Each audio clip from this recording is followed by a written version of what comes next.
conversation. He goes, I've noticed a little thing between you and Brett. What? Nothing.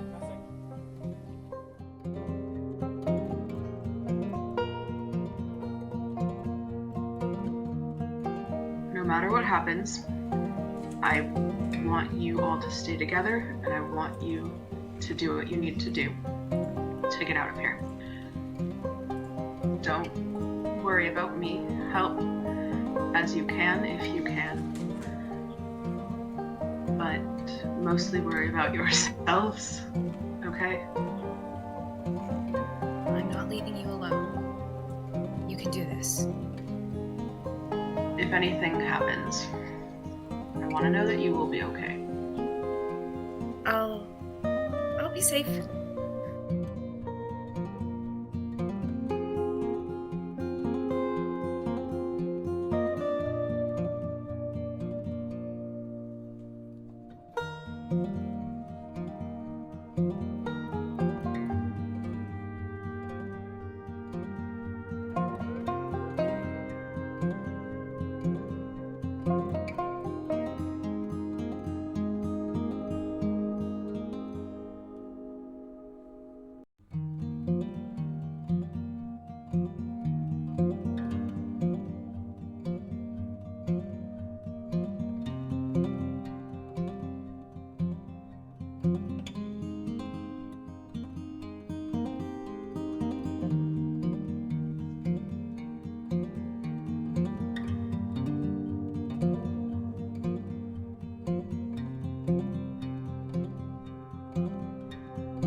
Actually, he flips the conversation. He goes, I've noticed a little thing between you and Brett. What? Nothing.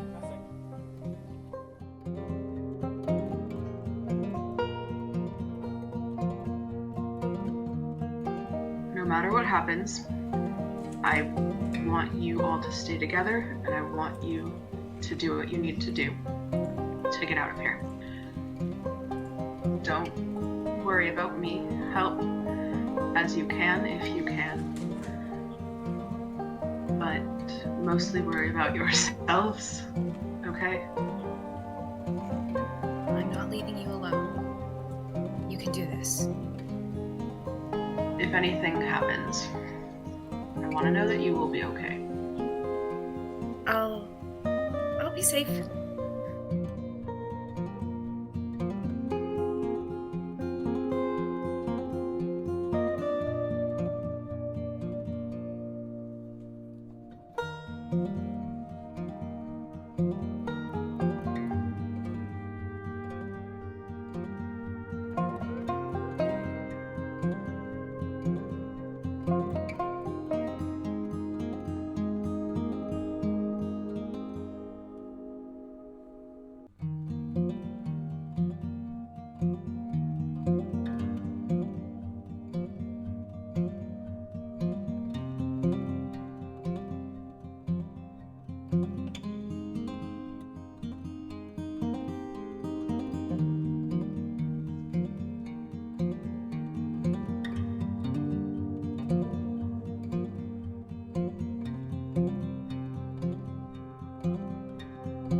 conversation. He goes, I've noticed a little thing between you and Brick. What? Nothing.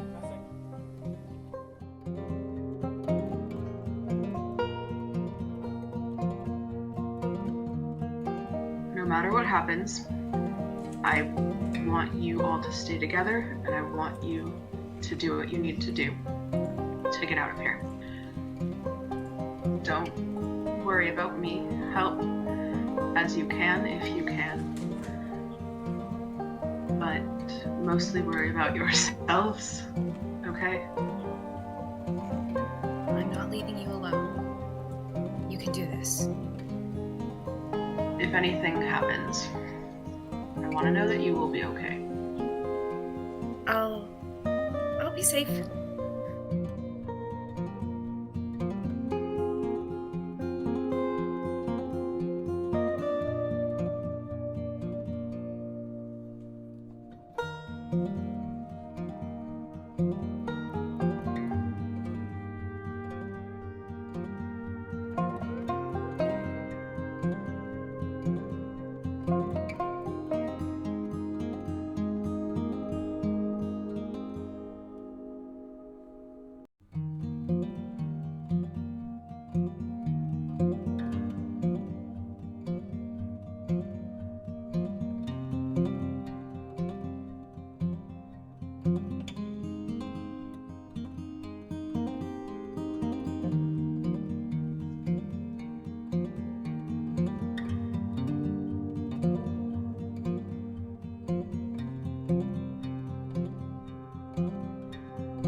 Actually, he flips the conversation. He goes, I've noticed a little thing between you and Brick. What? Nothing.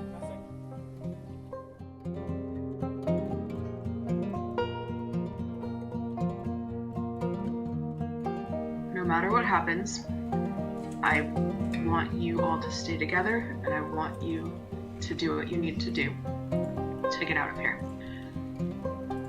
Don't worry about me. Help as you can if you can. But mostly worry about yourselves, okay? I'm not leaving you alone. You can do this. If anything happens, I want to know that you will be okay. I'll be safe.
flips the conversation. He goes, I've noticed a little thing between you and Brick. What? Nothing.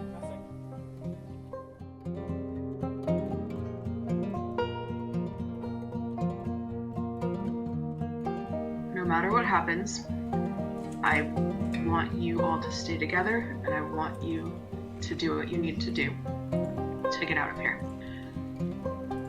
Don't worry about me. Help as you can if you can. But mostly worry about yourselves, okay?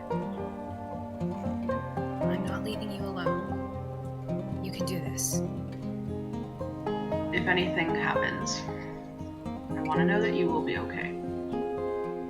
I'll be safe.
Actually, he flips the conversation. He goes, I've noticed a little thing between you and Brick. What? Nothing.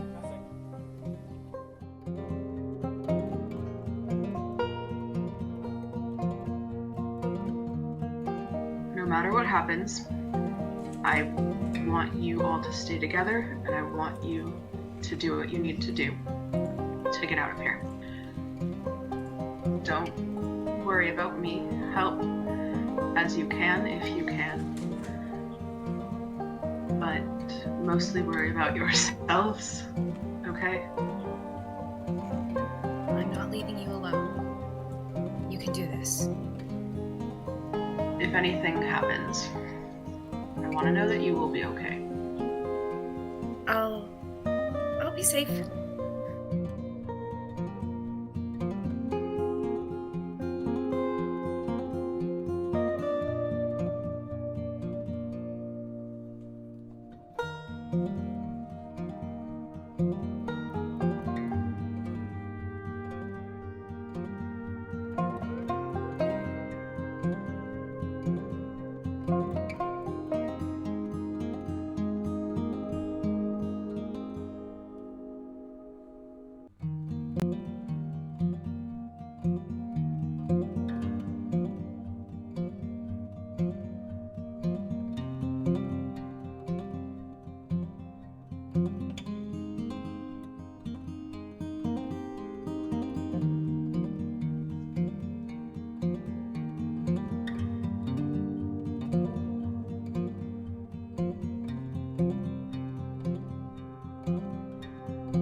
he flips the conversation. He goes, I've noticed a little thing between you and Britt.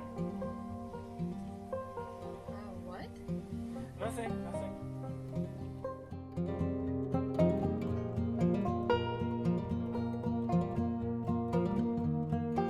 No matter what happens, I want you all to stay together, and I want you to do what you need to do to get out of here. Don't worry about me. Help as you can if you can. But mostly worry about yourselves, okay? I'm not leaving you alone. You can do this. If anything happens, I want to know that you will be okay. I'll be safe.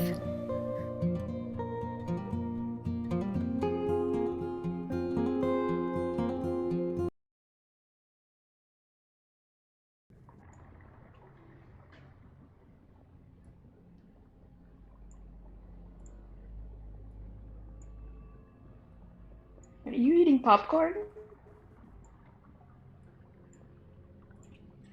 He's here for a show, okay? I was like, are you talking to me? I'm eating dinner. Alrighty then. So, let's recap a little bit, shall we?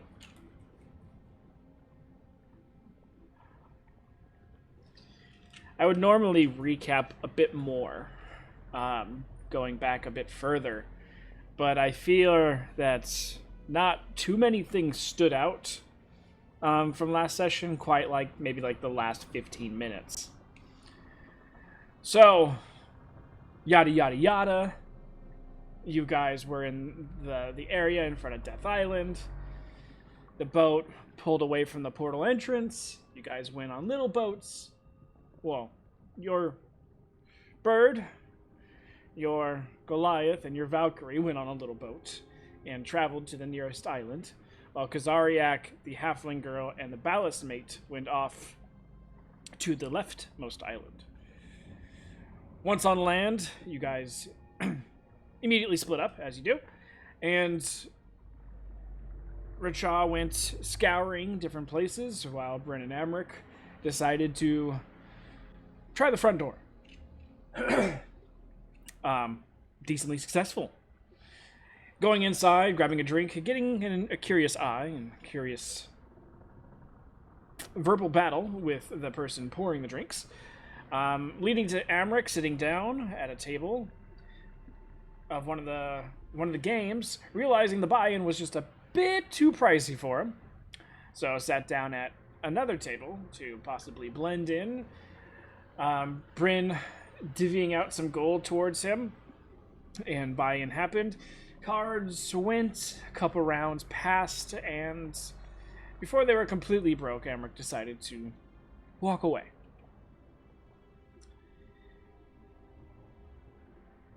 Besides seeing a few interesting individuals, Bryn and Amric didn't really try conversing or interacting with any of the other actual people there. Racha discovered some... I'm not sure how Racha would describe it, but some would require it some dank shit. And it took a few water skins of it. Beyond that, he kind of scoured, looked around, saw some stuff, but by the time Bryn and Amber came back out and were heading back to the little boat, Racha went out to possibly do one last bit of ruckusry, but unfortunately was not able to find, or was not able to coax the human female to go with him.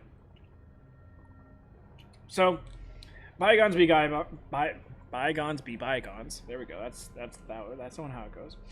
And they hopped back in the boat. Meanwhile, during that time, Kazariak had returned with two unconscious individuals upon his little boat and threw them up on top of the deck. in front of Polly, Nori, and Kaporin, he offered to interrogate one while you all interrogated the other, and to give you options, one being a Goliath man and the other one being a hobgoblin female. Kazariak, spending some time with the group, realizes that probably for the best if he takes the male Goliath, and goes downstairs into the captain's quarters. You all get the female hobgoblin lashed to the mast and proceed to torture said female hobgoblin almost immediately upon waking. Though she was being confrontational and even tried to poison one of you. Of course, this was after 2 fingers had been taken. With a couple kneecappings, broken ribs, and eventually enough emotional trauma to want her to take her own life, she bit her tongue off and drowned in her own blood. Shortly after this, as the group was deciding on what to do with this body, and it being decided that Polly could decapitate said body and speak with dead later, Kazariak was returning to the top of the deck with the male Goliath completely unharmed, holding a bag of coin, and seemingly in a friendly manner with Kazariak. Kazariak, quickly seeing the situation, took him back downstairs for a drink or two before letting him go, or taking him back. Enough time for the body to be decapitated, cleaned up, tossed overboard, and none the wiser. Goliath going did say Nori walked away. You're on a ship, so it's only so far. But Kazariak eventually going back up, getting onto the rowboat with Goliath, taking him back to the island, and returning. And that is where we come back. So, Bryn, Rachon, Emmerich,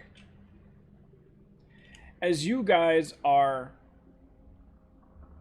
weaving your way between the ships to go back towards where you had last known your ship to be, you get out to where you guys thought you had cast it off, and there's no ship there anymore.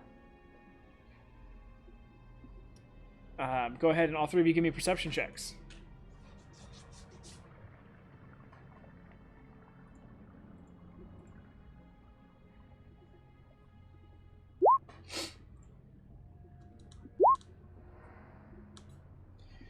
Racha, luckily with your keen sight, well, you being pretty much outside the entire time, so your eyes are more dilated to this situation, you see some faint movement off in the distance along the water further out, and without any...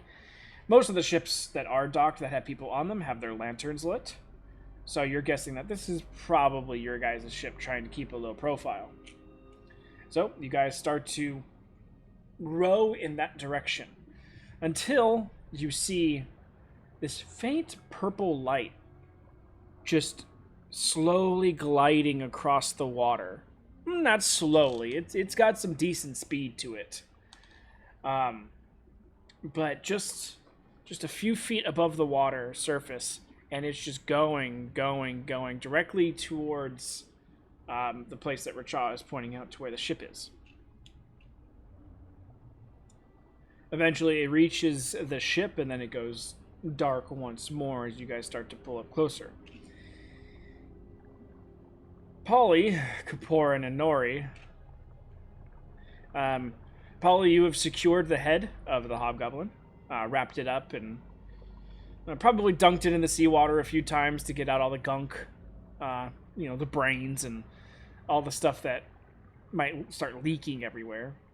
But wrapped it up, and it's nice and good to go as it's gonna be. Kaporin, what are you doing? Kaporin is... You're not sailing, so you're not throwing up. Okay. Kaporin's just in the corner contemplating life decisions as he just watched his friend Yeah. just hack a person to death, and the other one, the more rational one, kind of like lose it a little bit. So he's kind of just contemplating himself in the corner. Probably the first decision Caporn's ever made that I'm on board with. Yeah. Okay. And Nora, as you've walked off from that initial situation, I'm sure you're probably contemplating life decisions and looking out over the darkness of the ocean. She's both contemplating life decisions and trying to calm down because the last time that she got was in a high stress situation, a certain necklace turned bracelet decided to make a large amount of purple light. So she's just kind of tucked away, wrapped around her arm, just like, sorry, Goleming it that up. was very wrong. Please don't slither off, and please don't explode. Boom shakalaka. We just see Nori turn into another cat, and we're just like, oh, here we go again. When you're doing this, you can sort of feel Kazariak when he taps into Trentemir's power a little bit.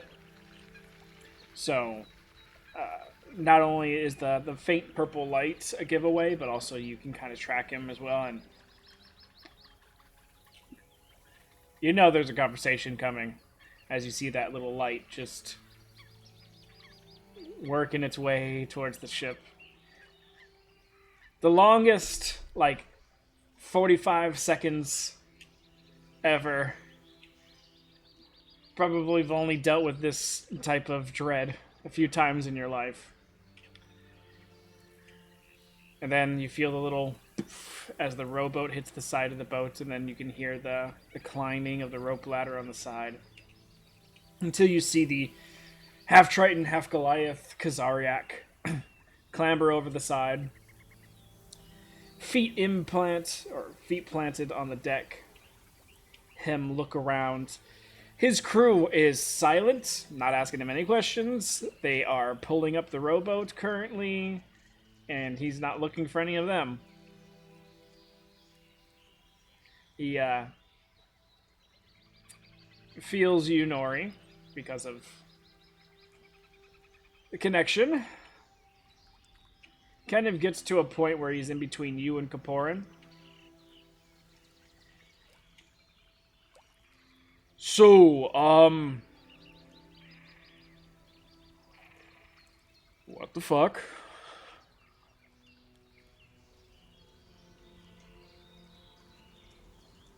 I've been asking myself that the last few minutes since you've been away. I'm not sure.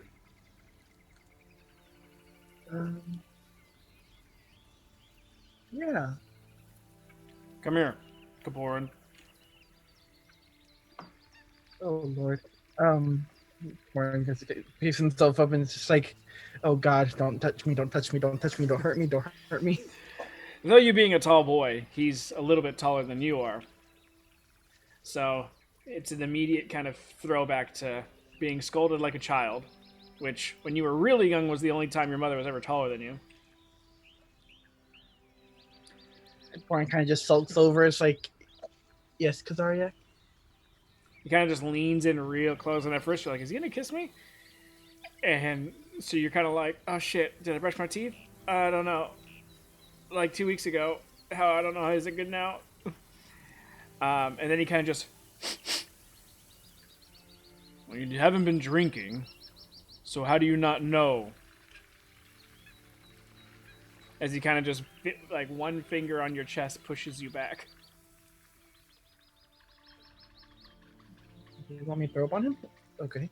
On your Well- chest, not your stomach. Yeah. Well, it just began to escalate out of control. One thing led to another. She said a couple things, and next You thing don't know what I said. I was speaking in Goblin. I'm talking about the what it was a hobgoblin, right? Yeah. The hobgoblin started speaking about enjoying the pain, and Polly just wanted to make sure she was enjoying herself, I guess. And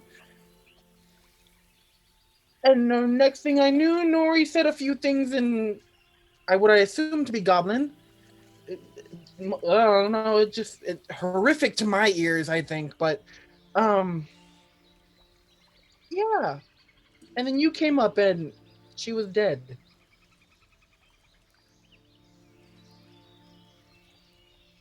Nori? Yeah, he kind of nods at you, Kaporn. Kind of like turns you around and pats your back and kind of like says, kind of like a go lay down, child type of situation. And then just Porn. turns to you, Nori. Uh, Nori's not looking at him, but not like a childish looking away, just more like staring at the ground. Like she hasn't been listening to this at all. She's fully in her own head. He walks over to you, gets on a knee, so he's roughly the same height. And then you don't have to talk. He just reaches out his big meaty hand. It just clasps your upper arm where the circlet is. And almost immediately you get just flashes of just a few moments ago. But instead you're outside of yourself, looking at yourself. And the whole situation happening kind of like a very fast-forwarded movie. But anytime that anything really of a note happens, it sort of like slows down and like it's like it's going in faster speed, but you're still able to get all the information. And then as soon as it started, it's over, and he kind of lets go of your arm. All right.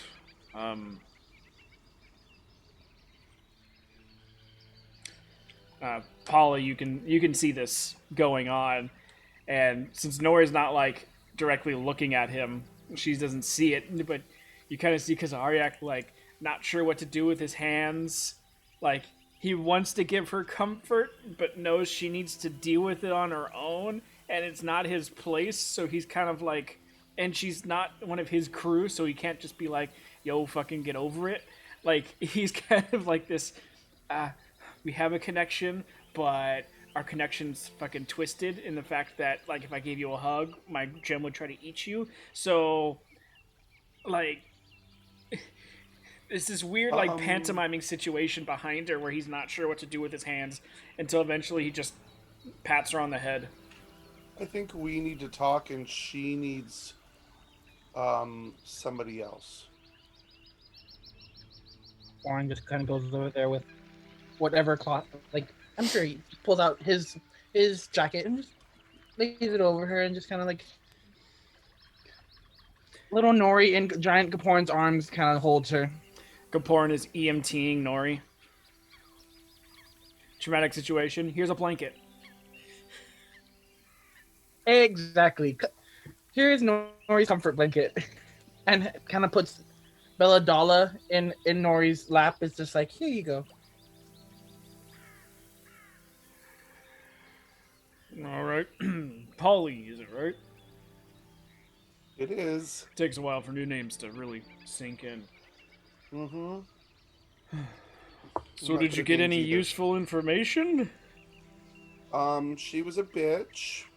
I gathered that much. She had poison darts in her face.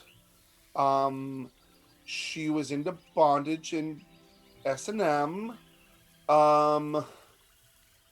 And I was hoping that you could get some information out of her, tomorrow after I slept. Kind of looks at you when you say that, and he kind of like looks back at the mast where the body was, and then looks back and you're holding the head, and he's like,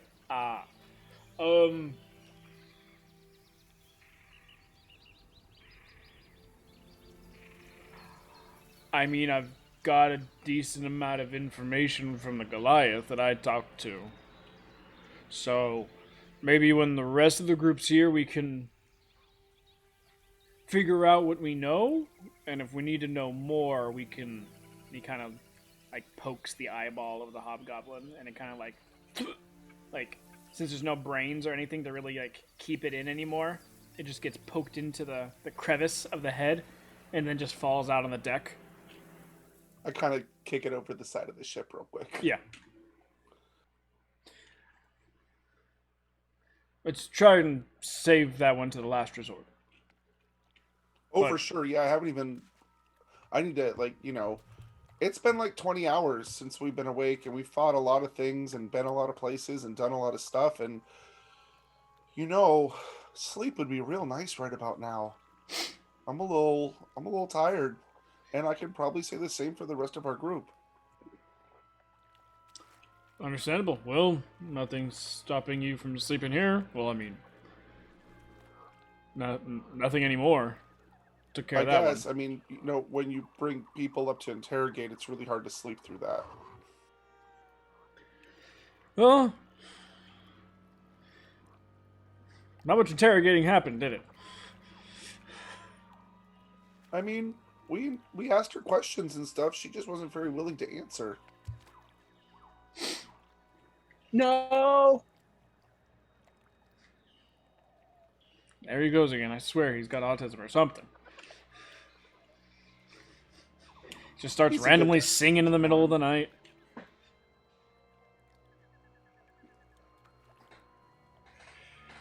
I think I heard that song once. It was My Chemical Romance. No, sorry. It's 30 Seconds of Mars. No, no, no. Seattle's got some good bangers. We didn't really get to the music shop. I'm a little sad. Oh, it's unfortunate. Even Ganymede got a couple CDs. I don't even know what that is, but it sounds really cool. Yep, I don't know how he's gonna fucking use them. He just has them. He said he got it for the cover art. I don't know. He's weird. Anyway. And then you guys So- feel a dunk as another rowboat has approached the side of the ship. Well, that's either your friends or I'm about to stab some people. And as Amric is the first one over, because Aryak puts his longsword away.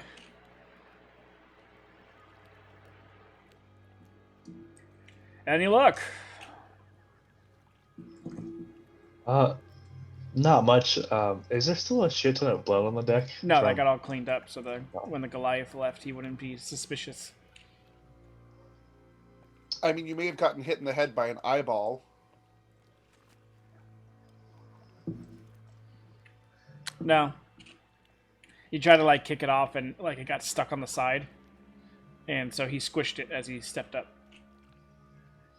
Kind of like that feeling of when you walk outside and you accidentally step on a snail. And now there's always going to be that tiny little piece of eye stuck at the bottom of your shoe. Yep. Just a little bit of eye tendon.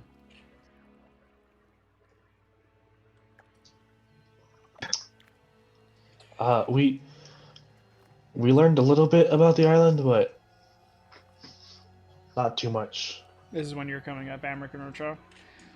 I mean, Bryn and Rochaw. Would there have been opportunity for me to have convinced Fireball to come back with us, or is it just we decided to part ways and meet up later or something? Probably the latter. All right, just wanted to make sure. Completely forgot about that portion of the thing because the whole. No, yeah, it's all good. I figured that probably would have been the way it sorted out itself, anyways. Was been like, I need to check on my friends, and we'll get back to you, kind of thing. Yeah, I think even the conversation, he basically said "Oh, leave your people, come with me. My ship's better," and you were like, "Okay, let me go talk to my friends."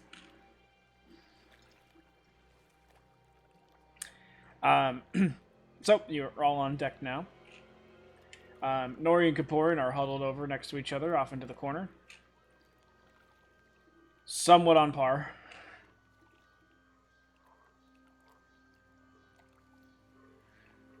Warren's comforting Nori and is not paying attention to everything else. Attempting to comfort Nori, I guess, is a better. He's comforting Nori just as much as he would feed Belladonna.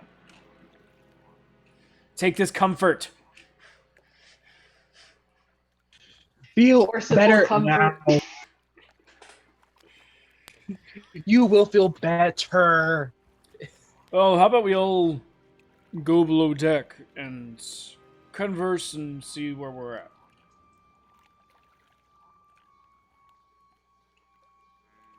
And with that, he turns around and starts walking. Everybody following? Some people staying behind? Trial will go down. I think all of us will go. Well, there's some dealing Nori with doesn't wanna emotional be- problems. Nori's had enough of not having information, so she's going to gently hand back the stuff to Kaparan and just kind of give him a little nod, and then offer to help him up.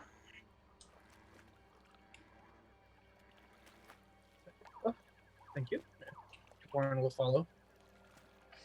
The little 5'3", weigh nothing. 5'6". Okay. But still weighing nothing, little girl is like, come here, big boy, let me help you up. Warren just like takes her little by the hand. It's like, okay, and as he uses his backhand to push himself up. Yeah. It's more of the thought. She fully knows, like, you're so much bigger than it's the thought that counts at this point. Alright, so I'll go in below deck, down into the captain's quarters. As you go inside, there is a singular chair set up in the middle already. But as soon as he goes inside, Kazariak kind of kicks it over to the other chairs on either side of his desks. Sits down in the larger chair in the back. I was able to garner some information, but I feel that possibly your two halves of groups should coalesce your information first. It's kind of looks to Amric, Brain, and Richa. It's been eventful. That's Has it? Did you even? Well, it's pretty calm for us.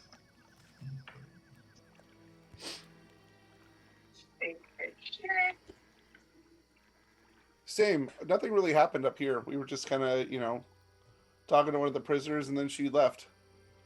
Well, I mean, part of her left. Most of her left.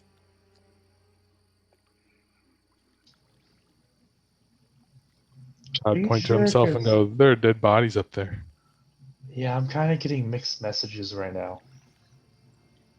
Kazariak's literally doing what I'm doing right now and just sipping from his mug, watching this go down. So we interrogated someone, and she didn't work out so well, so I saved a part to talk to later, and then I'll just put it back behind my back.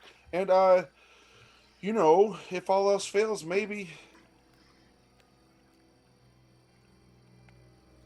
Some of the pirates are into BD. Yeah, never mind. I'm just gonna ask Warren and gets a look and just kind of sits back. I mean, to be fair, Kaporn, where do you think BDSM came from? You're right, Kazariak. Vinny?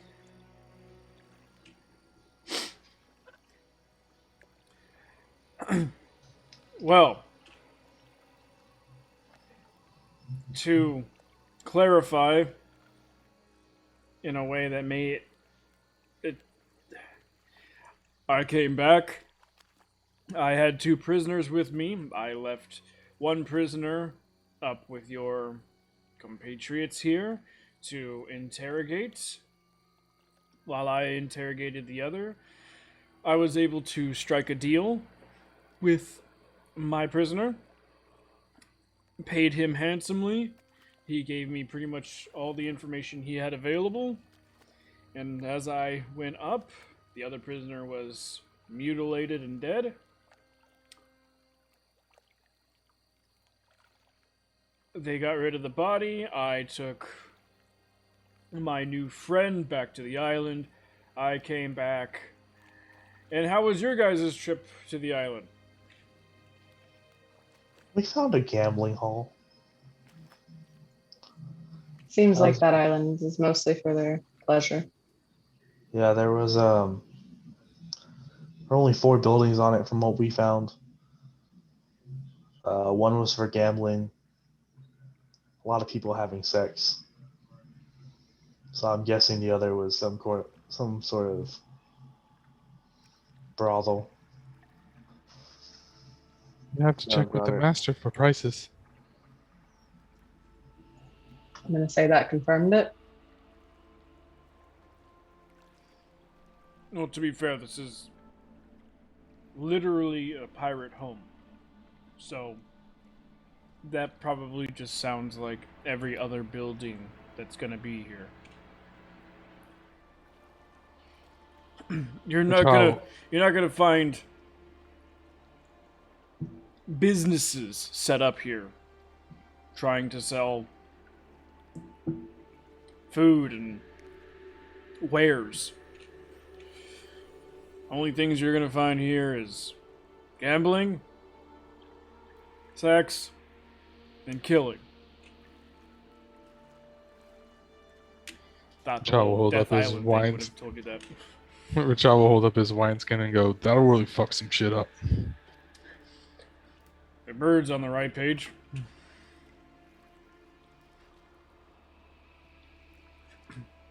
So, what are we doing next then? Well, I guess I'll get to my information. We've got 5 islands.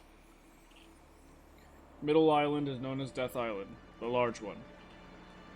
The other 4 are tin, copper, silver, and gold. That's just their names because what do pirates care about most? Money.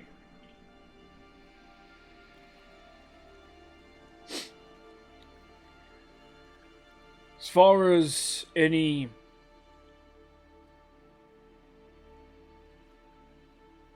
esteemed guests that would be kept alive for long periods of time, well, that's on Death Island, of course.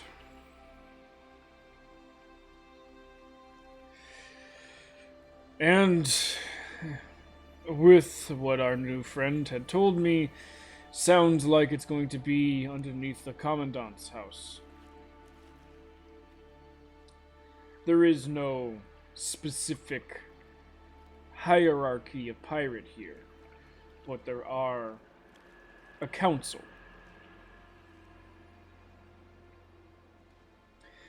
And whenever the council decides anything, the Commandant decrees it.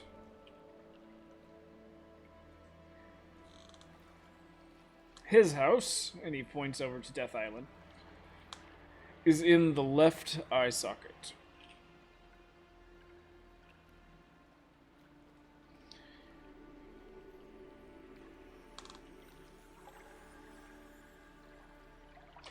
Other than that,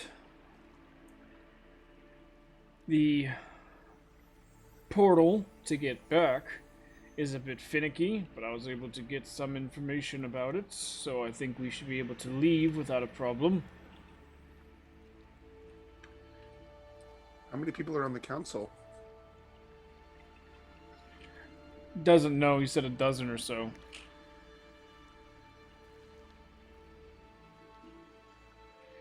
Really depends on how many ships come back.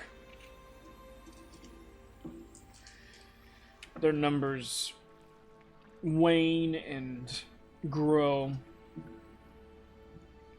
So it's more or less, if one of these council members' ships don't come back, then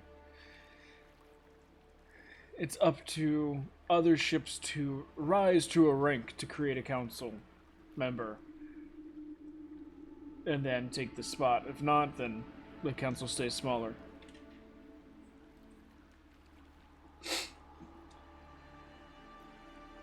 Other than that, he wasn't too privy to many state secrets or anything like that. What ships? Like I said, he doesn't even know who's on the council, so he wouldn't be able to know what ships are dealt with.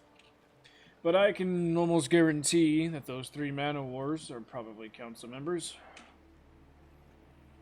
Well, if it helps at all, the one of the games specifically at the gambling hall we were at had some fairly big stakes.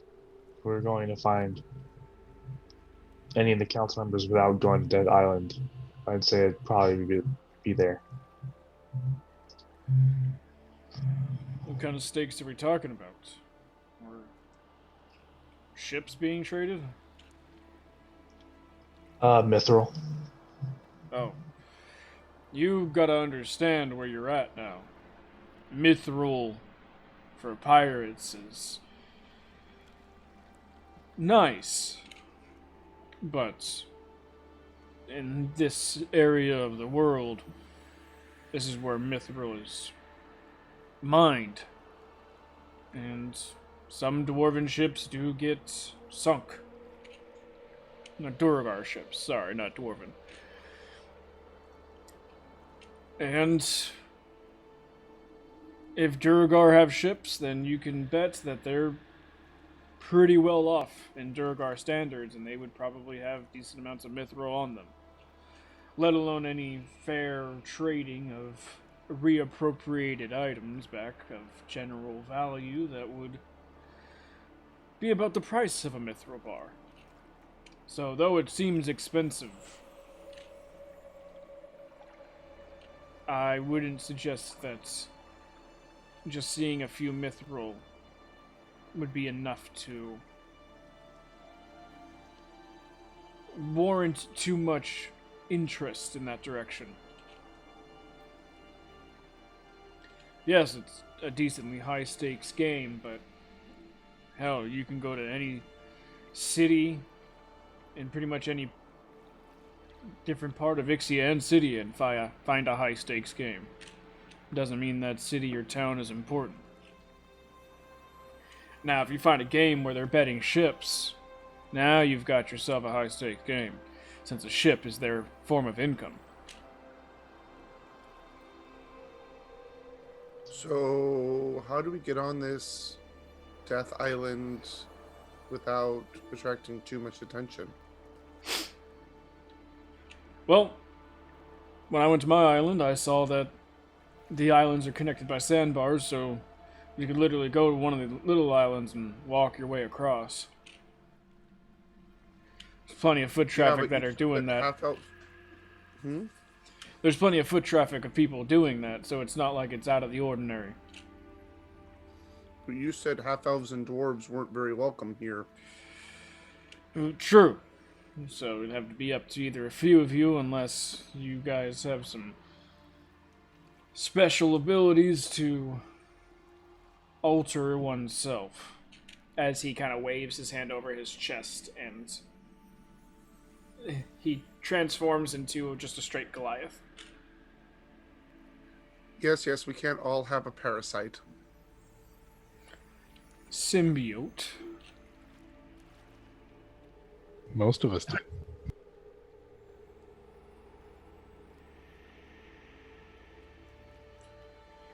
So he just morphs into a Goliath? Well, he's half Goliath, half Triton. So he basically Right. just gets rid of the blue on his skin. These guys. Is that what that is? I was guessing because maybe invocation. You'd have to ask. Or alter self.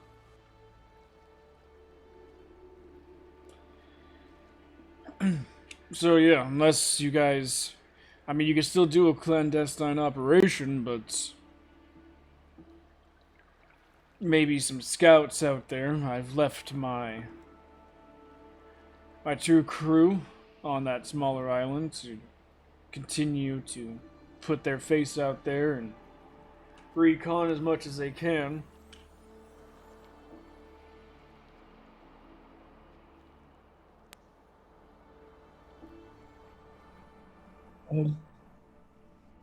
Still not safe for some of us to go out there. So, if you need, I'll be your moral support. I'll be here if you need me.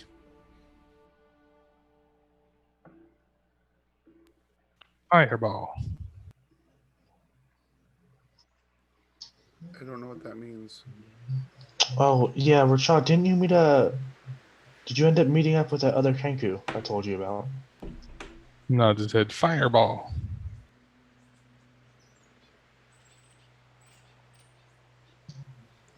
Wait, So- Points at Caparin. You gave him a gun. I mean, Warren's kind of looking at him. It's like, I gave him a gun. Jamie's got a gun.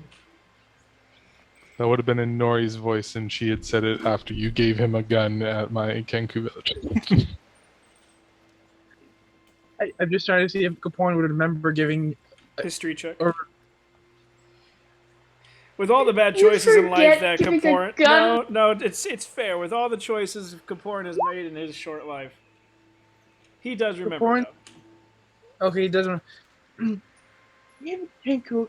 Oh, the child. Wait.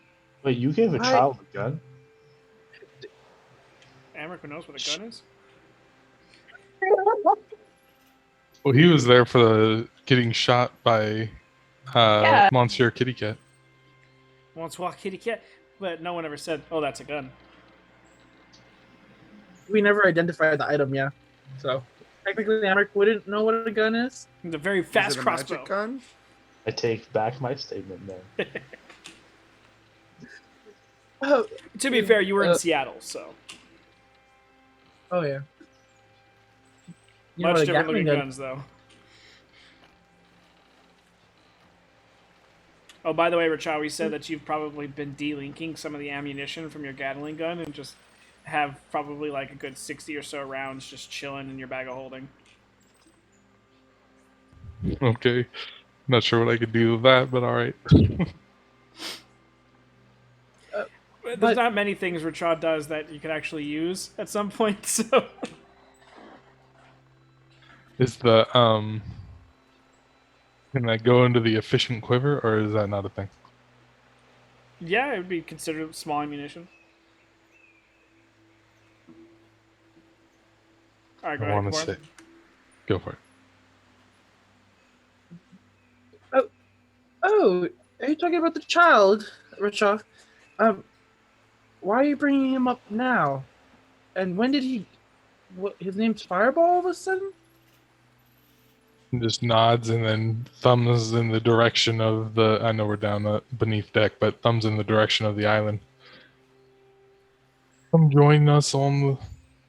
Whatever. I never actually heard the name of his ship.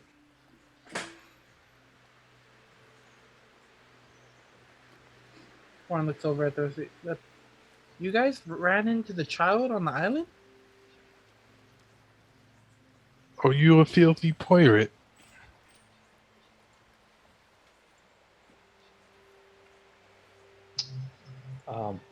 I saw the Kenku while we were in the gambling hall. I mentioned that I told Racha about it, and he met up with them. But I wasn't aware that you all knew them. Just Racha might. Oh, I see. Good for him that he's getting places. Question mark. But that's good that you know him, Racha. That he could potentially be our in.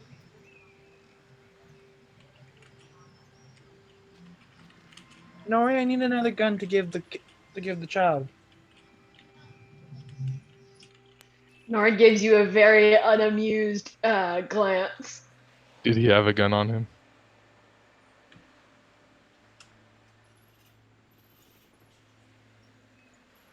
Who, the child or me? I don't remember if you do. No, yeah, I meant did Fireball have a gun Oh on yeah, him he's when got I like was 4 there? guns on him. I That's am not curious necessary. because one of the kids stole from me. Was that Fireball? Was this his start to crime? You never found out. You never know. I saw the kid. I caught him just in time because he rolled really well up until the last second, and then I saw him and chased him down and got the gun back. Oh yeah, no, that wasn't him. It'd be a cool origin story. I wonder if he remembers all of us.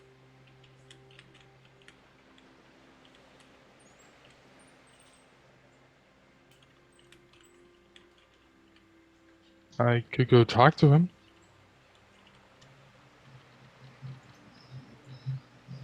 If you feel that if we could get anywhere with our mission, maybe that might be a good way. Kapoor, and if you know them, couldn't you also contact them and get the name of their ship? Well, I was actually told the name of their ship, but I had already disconnected by then, and I don't remember. Oh, okay. Does anybody else have it, or am I going to deep dive my notes? I was too busy torturing somebody. I'm sorry. Brand the So- note taker. Brand the note taker. I also got disconnected. I forgot to watch it. Yeah, So yeah, both of them Here, disconnected. let me start watching in the last 5 minutes. I'll tell you like whenever I get to it. Well, if nobody needs me, I need some sleep. You see Polly drop to the floor. Maybe he'll just sit his ass down right in the middle of that room and lean back and fall asleep. I wouldn't suggest here because a lot of foot traffic. I have a really big family. It's really not a problem. I've got really big crew that don't look where they step. So hammocks down below. Actually, they're on the same level as the captain's quarters because it's captain's quarters is 1 deck down. Are there any actually low enough for me to get into? Oh yeah, they're mostly cots. They're not hammocks.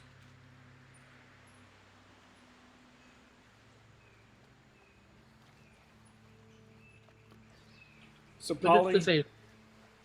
Polly is doing the cleric thing.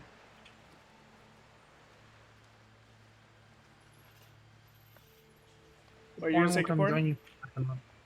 Oh, for Amric's sake, he would also say to Amric that I could contact Fireball, I guess his name is now, but I don't have the ability to at the moment, or the means to. That's a better.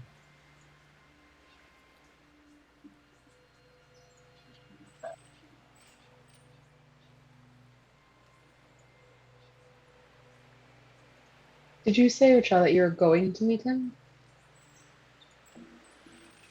You'd like that? Well, I don't.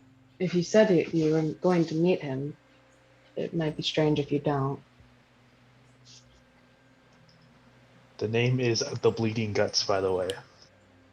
I knew it had something to do with guts, but I wasn't sure.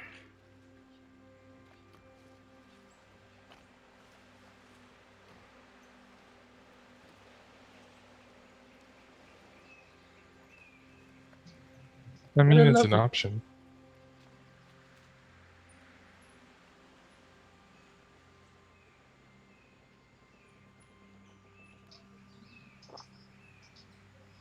Anyone else have an idea?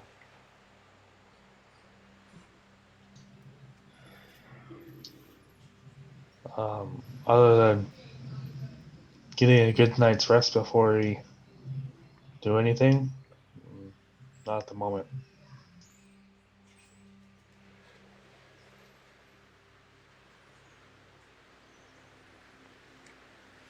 Okay. So, with the stagnation in conversation, Kazariak is going to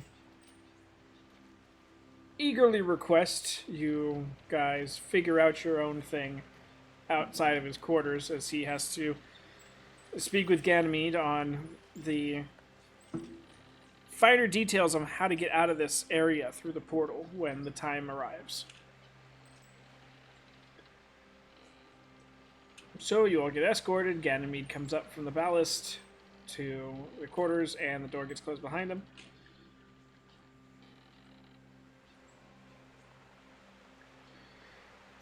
What is So y'all's relatively- decision?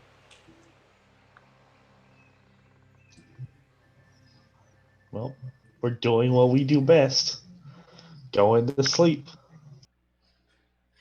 We have been awake for 20 odd hours. This isn't we take a nap in the middle of the day. This is we've been awake for almost a day. We're tired. It makes up for the going to sleep in less than 16 hours twice. In the void. All right, we're here. Time to sleep. Level 9. All right, so going Mimi's. You guys doing long or short rest? Long. There's no vote. Just long rest. Our casters are tapped. All right, 8 hours. Floating, trying to stay unnoticed in a pirate bay. Got it. Wait, but we can't leave until the portal opens, right? Correct.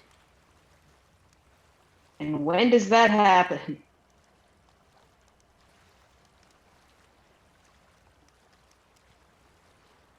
I don't think any of us knows, and neither does Kazariak may know, but he hasn't told us to that. Nope, Kazariak doesn't even know either.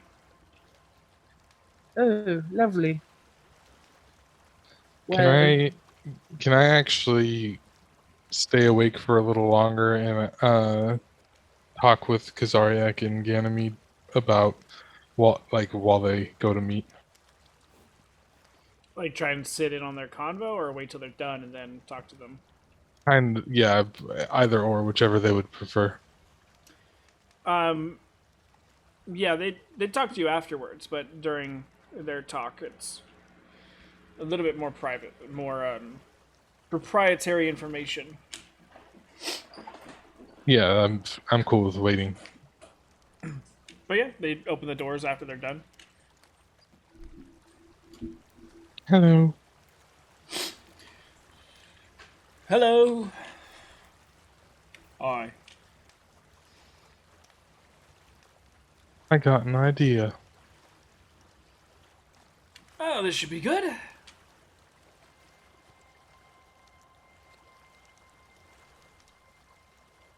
Move our way to the council. All right. Always love charades. Okay, so move our way to the council. Kazariak, let's put our minds together. We can do this. You want us to attack the council? Shakes his head no. You want us to Join them. Well, that takes the fun out of the game.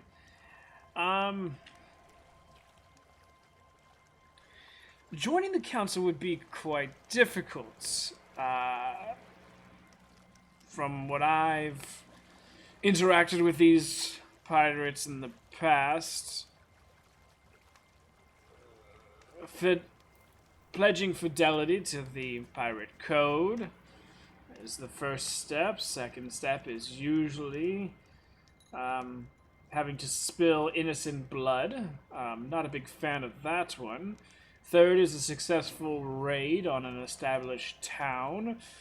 Not really keen on doing that one either. And then fourth, I would probably suggest to get on the council means you have to be some of the more violent ones. So that means probably going toe-to-toe with a couple of these ships. whoever else is trying to vie for a council position. That's at least my guess, and, well, I would prefer not to stay here long enough to even attempt half of that.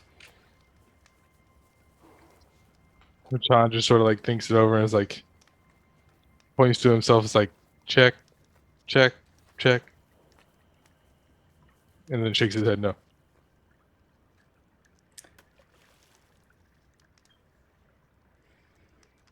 All right, But, Kazariak, let's put our minds together once more. Check, check, check, shake head no. All right, so it's 3 checks, and then a no. Take the oath. Oh, we're getting Spill more innocent information. blood. Ah, Establish trade. well, see, usually these things, and thank you for ruining our party again. Usually these things all need to be completed after the fidelity code has been taken. Because you need to be flying their flag while you're doing it. Flying their flag. Safe. Remaining in hiding. All right, Kazariak, for the 3rd time, let us put our minds together. Kazariak is just like deadpan staring, just waiting for either Racha to pipe up or Ganymede to figure it out. A little bit of a safe haven. And just points, thumbs it back towards the islands. Well, if you're saying we can fly their flag here, that is possible, but we would have to do all the other options while flying their flag and then survive as well. I mean, we could lie about it. No, it's not something that they would lie about. It's an initiation rite, so there's going to be people watching. Either they'll be on a ship that follows in behind to watch us complete said task, or they will have people planted on land to witness the... What's the type of word that they would use, Kazariak? Show. Yeah, witness the show.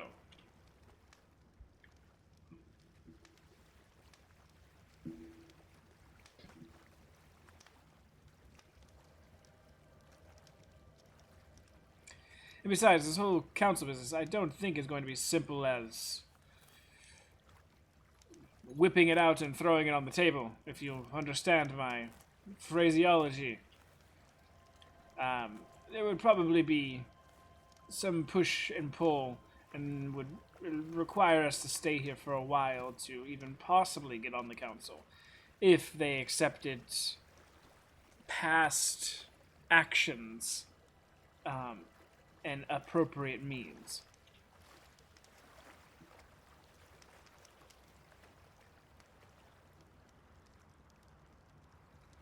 Hiding is for cowards.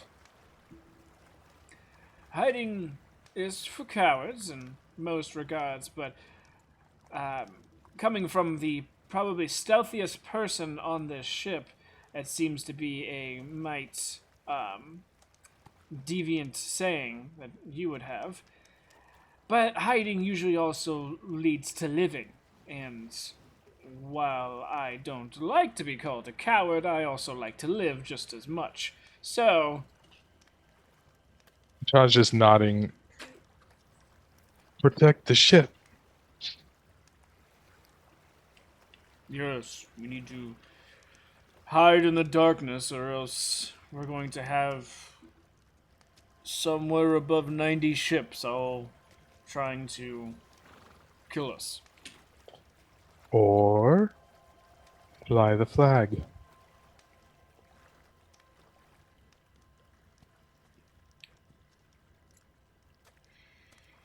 I mean, it is an option, Kazariak. We could try and mingle. It's not going to be as simple as just putting a flag up. We're going to have to change the name of the ship, the colors of the ship. Gonna have to take down certain, as you guys are in the room, so you can't really see it, but points up towards the mast. Some more of the specific characteristics of this ship, and then add a bunch of things that would be more, and he raises his pirate-like. Let alone once we get close to the other ships and they can see on board.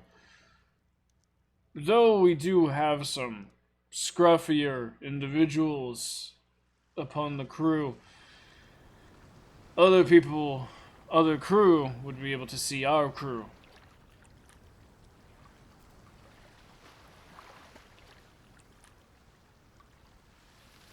And some of our crew stick out.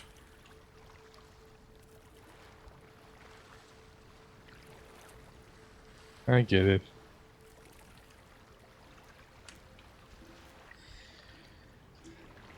Infiltration? It's probably our best bet. It seems the rowboats didn't pull any extra attention, so that's probably going to be our main mode of onshore and offshore.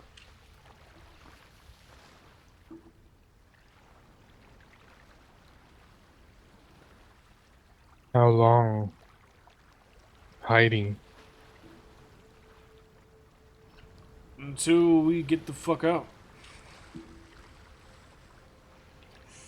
I don't plan on showing our ship until the very last second.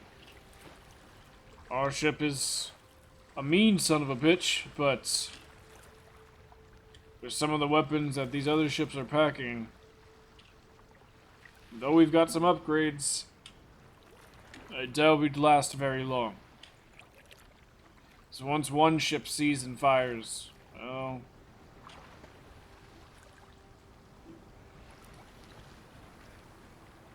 that's a lot more backup that they have that we don't.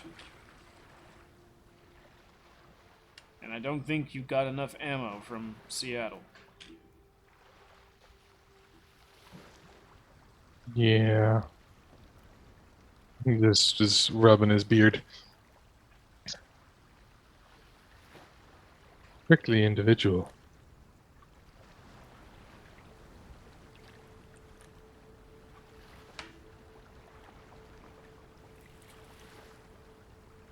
Gold, tin, silver, and copper. Those are the four Which- islands. Which first? Well, like on the map, I wrote the letter for each island, so he would tell you Yeah. which one's which. So he went to gold and we went to tin, was the Yeah. one that we were on.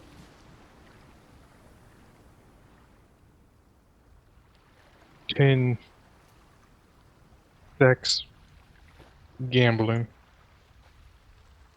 and then holds up the wineskin again. About it.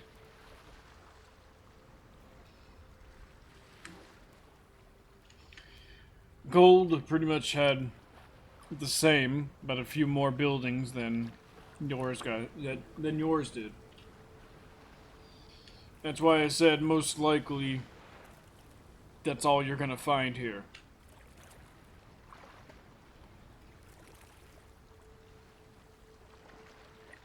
But we can use tin and gold as launching platforms to get back and forth to the ship. He just shakes or nods his head and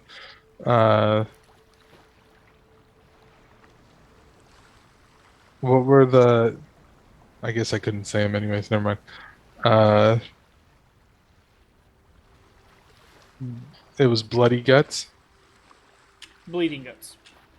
Bleeding guts. Fireball, bleeding guts. Ally? Because Ganymede then turns to Kazariak.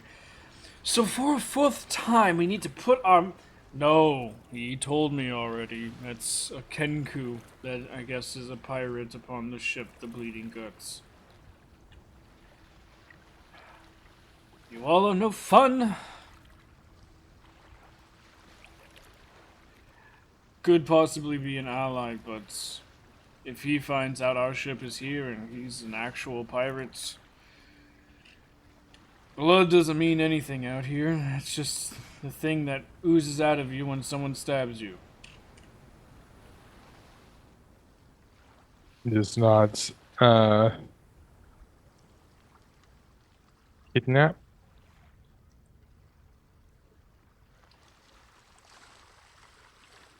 I mean, it's an option.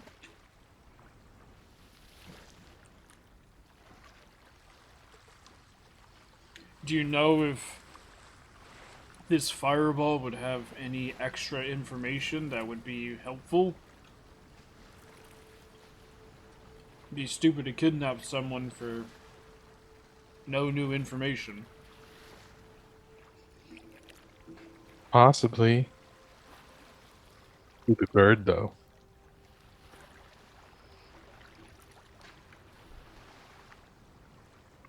Well, like I said, I'm always up for charades.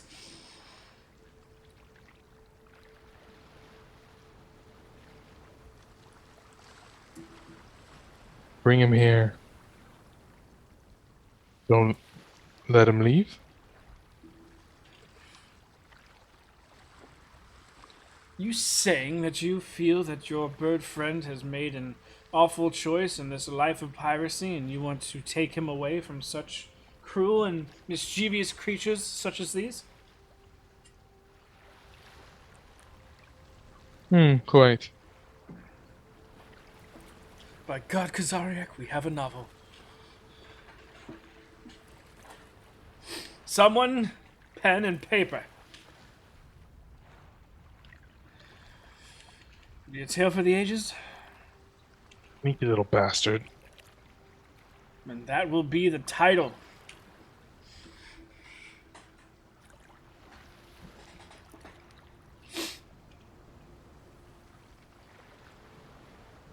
Oh, I'm excited about this now. Want me looking into it? Unfortunately, if anyone's going to be able to do it, it's going to be you, so I leave that choice in your hands. Just know that the time it takes for you to accomplish that mission detracts from your ability to help with the main mission that we're here for.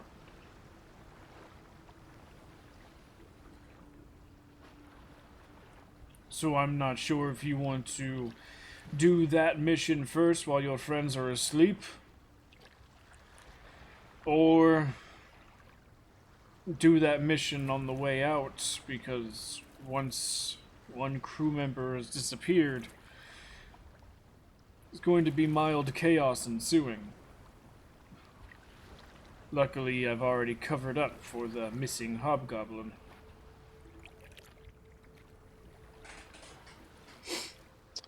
Jaya just thinks, good thing I didn't try and hide that body.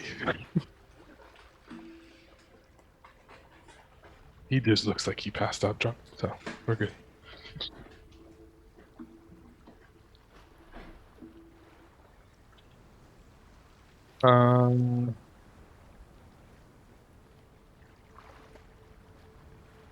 I'll think about it.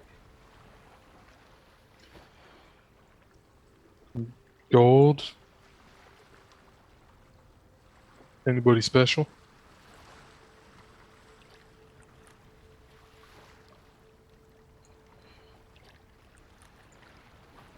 Well, I picked up the ones that I could. No one really stood out beyond that. My Goliath friend?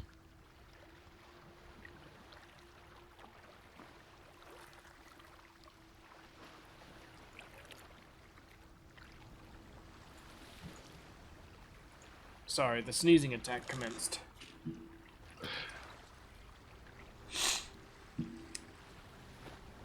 I mean, he wasn't anyone of technical import upon his ship. Hence why I wasn't able to get great information out of him. Just more of the general info that anyone who's had any decent amount of time here would know.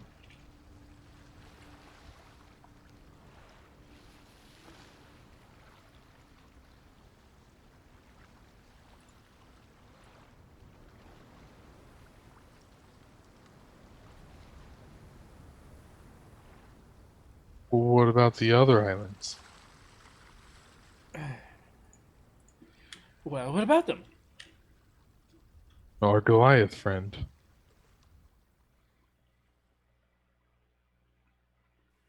Information?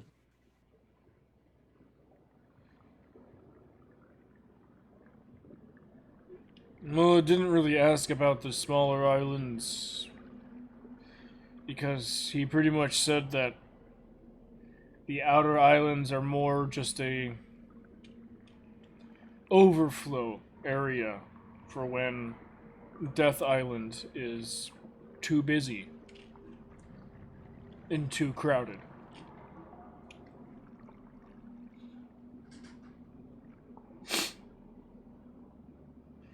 So it doesn't seem that there's anything special going on with the other 4 islands in the realm of special people staying on them specifically or anything like that. Just more of, oh, this tavern's too crowded. Let's go to Silver and have a couple drinks.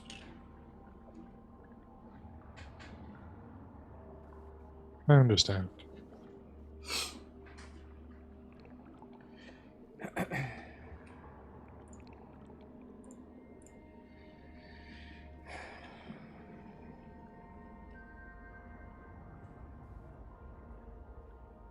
Make sure everyone's okay. Alright.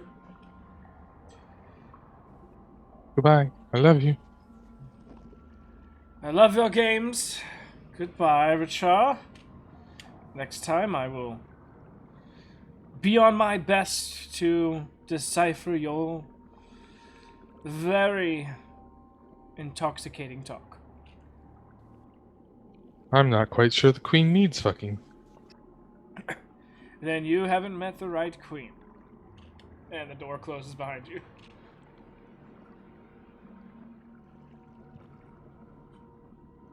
And then I will go to sleep. Alright, so sleep is being had. It all comes down to this roll. If you guys are going to get a full night's sleep or not. I give the roll bardic. That's not how this roll works. Haven't looked at it yet. Let us decide. Oh, Nori, dice god. high or low? Hi.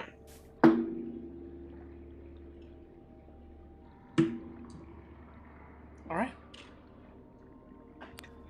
I'm sorry, everyone. Don't press long rest.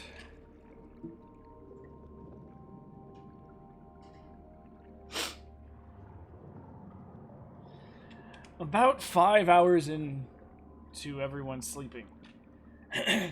Getting into that good part of the REM cycle, you know? All of a sudden,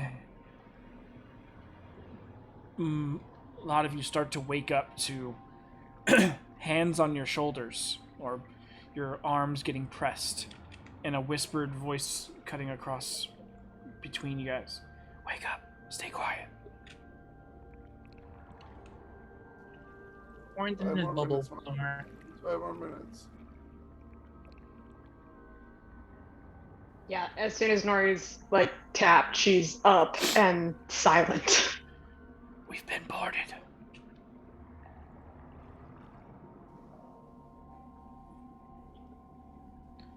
Orange doesn't trust nothing and sleeps in his bubbles always. The man who boarded stabs through the floor underneath you and cuts you Just kidding. At this point, Caporn's luck, I wouldn't be surprised. As you guys wake up and you start to get to, blinking the crust out of your eyes and trying to look around, see what happened. It's dark down here. A very hooded lantern with just the slightest of crack of light being allowed through. It's the other masked mate who is currently the one going between you guys and shaking everyone awake. Rachel, I believe you're up in the crow's nest. I would imagine so. So you're still sleeping through this.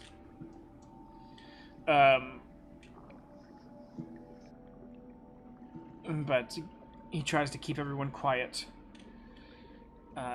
His very still damaged hand from the situation when Bryn rolled really badly. We've been boarded. Kazariak is talking with them. There's about 10 of them.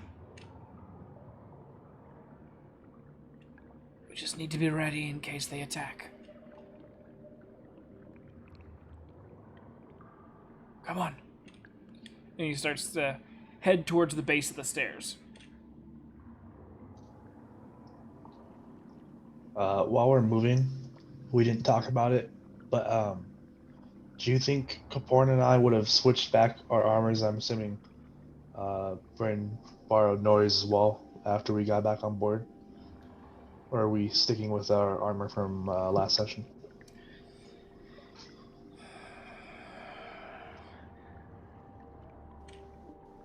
That's more of a personal choice, I guess. Knowing that if you guys were to be sent back to the island, you would again have to swap everything out. Well, swapping everything out is a lot quicker than being essentially jumped on with less than stellar armor. Caporn would want his spell gem back and said armor. Because he doesn't know when they're going to go back out. So he would want to have it. Okay. So, as you guys start to huddle around the base of the stairs, towards the back of it, so you're still in the darkness, the hooded lantern has been completely closed over now. And you're just hearing faint bits of word, but you're hearing more footsteps than anything. Even with you, Nori, you're not able to make out what's being said, as there's a lot of people cramped up in this small little space, as well as a lot of different things happening above that are obfuscating the noise a little bit. Until what seems to be about 6 or 7 footsteps, pairs of footsteps, reach the top of the stairs that you guys are currently on. And you hear Kazariak say, "We've already sold all our store. Got nothing down there but some starting to go moldy piles of fruit.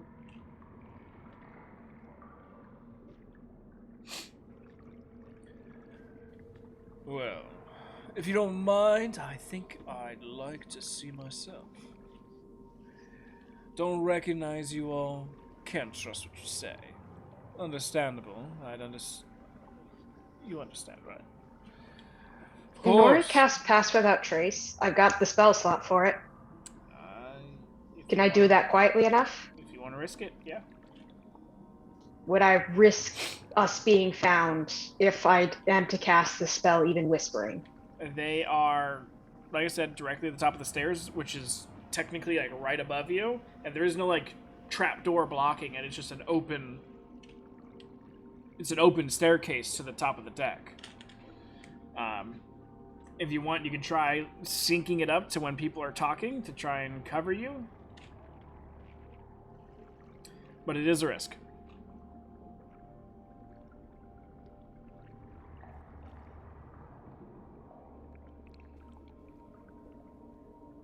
Yeah, I guess I'll hold out then. Warren has not left the safety of his bubble. Okay, bubble in the far corner. Got it. Just looks like a random spherical shaping of wood, just randomly in the far corner of the.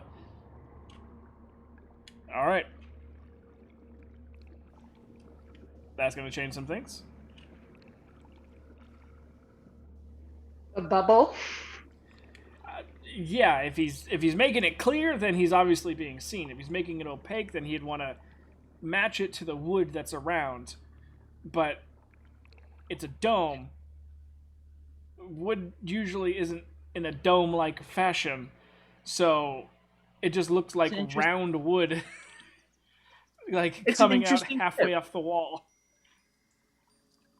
Did you allow anyone else in, or is it just you? When he Well, went to technically, sleep, no one was with him. They gotta be in the dome when you make it. Remember? yeah. Hence, Robert Char always waits outside till your dome's done, and then he climbs on top. And Warren going to sleep on a ship that he's already been ambushed on once, he wouldn't be sleeping out on the deck or sleeping out by him. Even if the safety of the whole rest of the crew was in front of him before anything else would touch him. Yeah, and I just checked to make sure, see what deck you'd be sleeping on, and you're on this deck. So, alright. Kazariak, sure, be my guest. And you guys start to see a set of feet with worn, but not too worn. It looks to be some sort of red leather with black straps keeping them tight to the calf. Dark blue pants underneath, and a cape that is tattered in places and goes down almost, instead of evenly going down the full back, it's more of a one-sided cape reaching down to his left side. You see what looks to be 3 guns along his left belt and 2 swords on his right side. Does my wild shape make any sound? Just your impact from landing. If I get down on the ground and wild shape into just like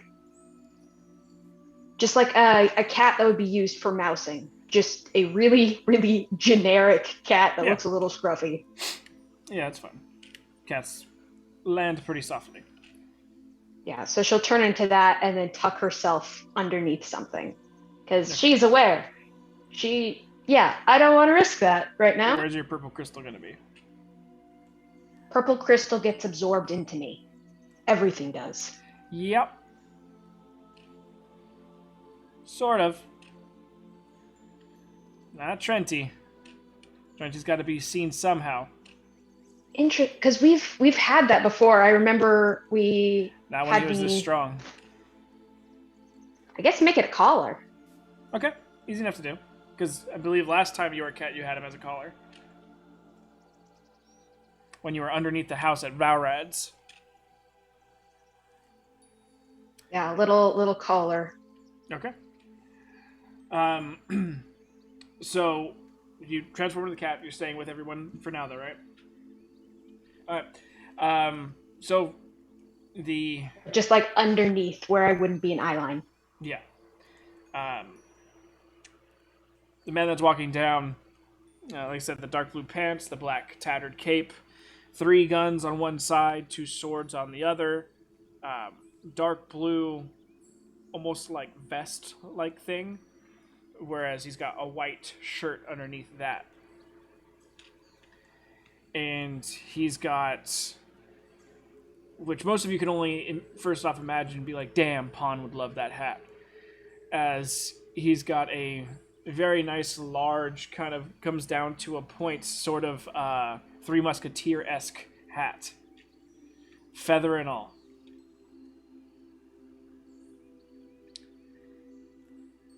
As he stands there and is kind of turning and looking, there's no light down here. So he kind of just looks at the emptiness of the dark space down here. Kazariak coming down the stairs behind him.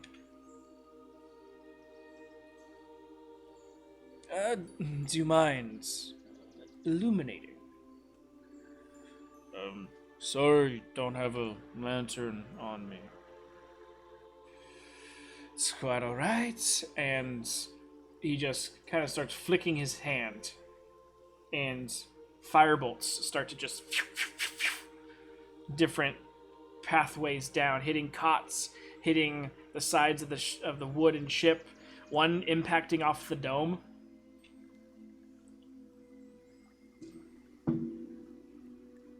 He does not notice the shimmer along the wood that happens when this happens, as he's kind of like more using the firebolts to give a brief light as it travels than rather watching where it's impacting. But as he turns and is continuously doing this, you now see the side of his face. Or at least, side is where his face should be. As open from the cheek down to the jaw is just bone. Open, obscured bone. And probably in that eye socket, there is no eye. You now can see the hand that he's shooting the firebolt out of is a skeletal hand. And as he continues on, he stops when he gets to about quarter turn to the right, and then continues back the other way. And you see skin on the other side of his face. And his other hand is skin as well. He looks like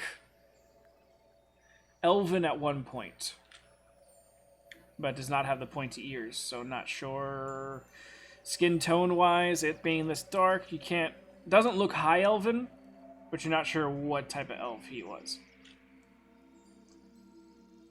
Not Saren. I saw Emrick's face and he was like, "Oh fuck yeah, bring Saren back and make him a BBEG bitch." No, it's not Saren, unfortunately. Good, because it's Vath. The skin seems to be a little bit darker, so you're not sure if it's like wood elf or some sort of fey offshoot, or there's many different types of elves. But he seems to take his path through this area. Interesting, such a big ship and such a small crew. No wonder why you live in squalor. And he starts to walk back up the stairs. You should really outfit yourselves more. Do some bigger raids, make some more coin. I mean, you seem to be eating fine, but I doubt your coffers are doing very well. Oh, take it under advisement. I appreciate the advice. No need to seethe. Just one pirate to another.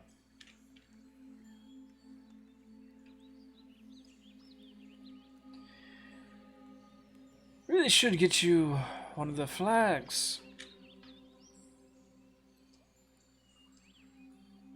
Interesting that they haven't done so yet. I will have to talk with Councilman Bryans to make sure that there is a shortage. They might just be shifting you. Well, if they are lying to me, you let me know.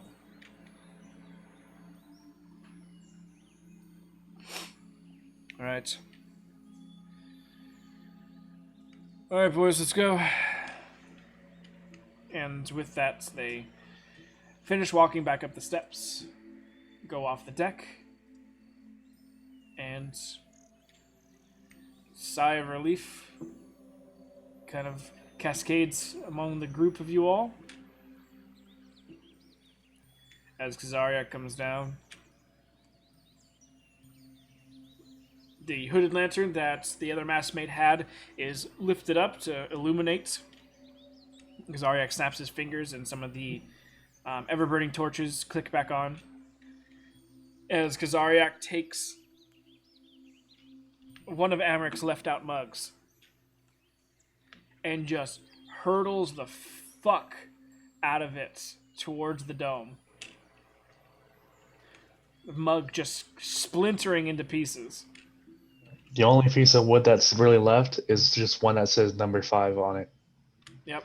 I was gonna say the mug would go through because it blocks magic and such and people, but it doesn't block objects.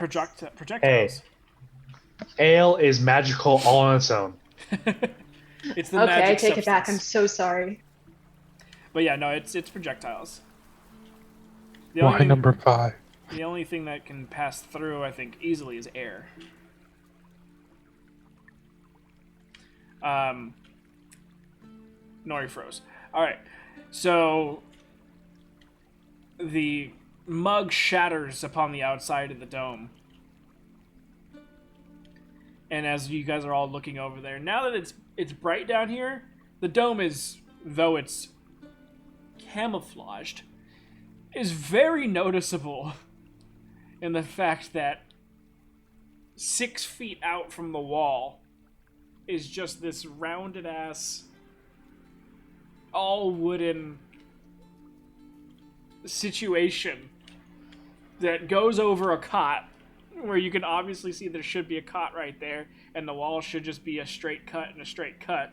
Is just this rounded wooden creation that even if you don't know what a ship looks like, you would go down there and be like, what's that? But luckily, all the torches were out, and he didn't see it. It's a good thing he only had one working eye.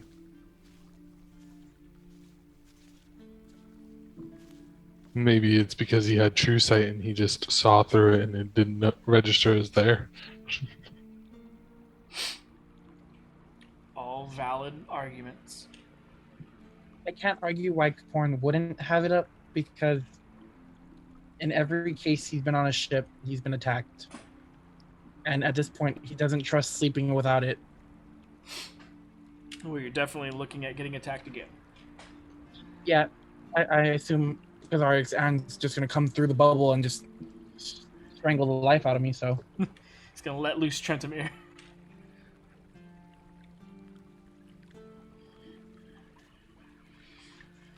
You guys have just been dealing with Bruce Banner this entire time. Wait till you see the Hulk. After the mug kind of smashes and Kaporn, you can kind of hear him just go, "Hey!" Because Arya kind of just turns and everyone goes, "Sorry for my outburst. But not only is that thing very obvious, but we are now on a time crunch. If you guys are gonna do something,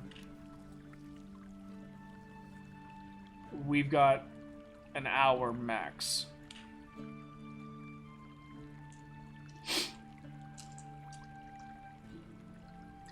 So,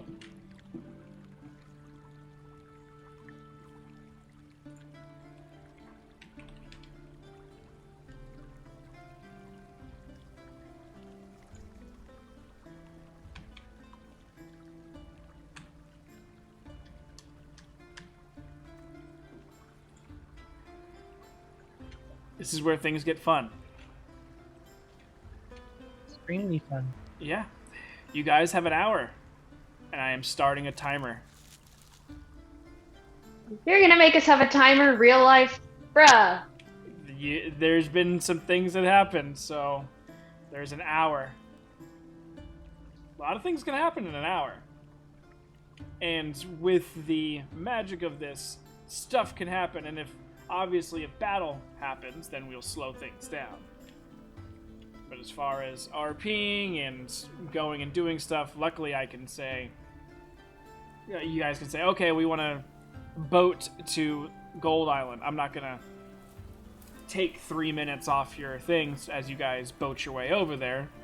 You guys will just arrive there, so you're technically gaining 3 minutes, but it's an overall rough hour of stuff to start. And it's begun. Sounds like you guys need to get moving, and now. Right, Well- Rich- oh, Nori comes out as a cat and sits down. Well, we have a lead for where we need to go. We know generally how to get there. But I suppose that's going to have to be enough. We can possibly go try to find the other Kenku. If he's willing to help the trial, maybe he'll go along with us. But I suggest we start going up to the rowboat. Nori will climb the stairs.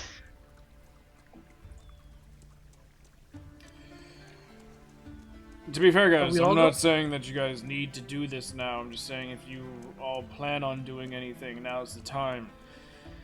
We can leave and try this again another time, though there is going to be the possibility that they know they've been infiltrated and things might get changed around.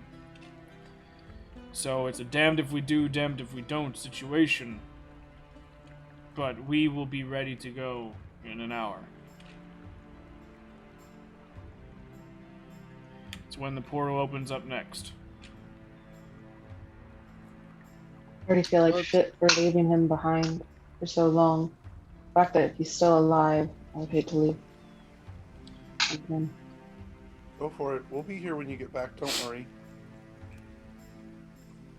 anything to Nori for her wild chips, but me and Polly will not be helpful now. And I'll need the armor and the gem back to Porn. Fine, strip it down like it's nothing. Strips too far and it's just naked now. Yeah, it says Okay, kids. loincloth or underwear on. Bryn, I've been saving this, so put it somewhere safe. And I hand you a lantern and some oil, some really expensive oil. So don't use this unless you need to. But if you can't find your way or something you think is hidden, light this thing and it lights up invisible things, invisible people, other planar things, and I will hand her the lantern of revealing.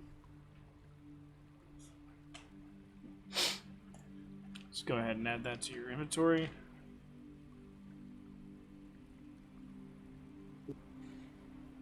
But otherwise, maybe the four of you better get going. We won't might have much time.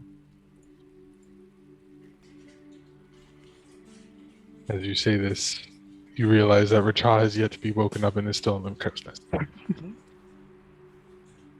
Cats have a climb speed. Nori's gonna climb up there and go pick up Richard. Richard, you wake up to a cat kind of pawing at your face. Meow. Back off, human. Mentally, Richard just goes, "Oh, that's rude." Wake up. Shit just kind of went down. We've only got an hour. Wonderful companion for the journey. Nori's wild shape lasts an hour? Or 4 hours? 4. Gotta save the other one. You may want Marble. Oh. Born to Nori would say, Nori, you may want to stay a cat if it help you stealth around a little bit. But if not, be prepared.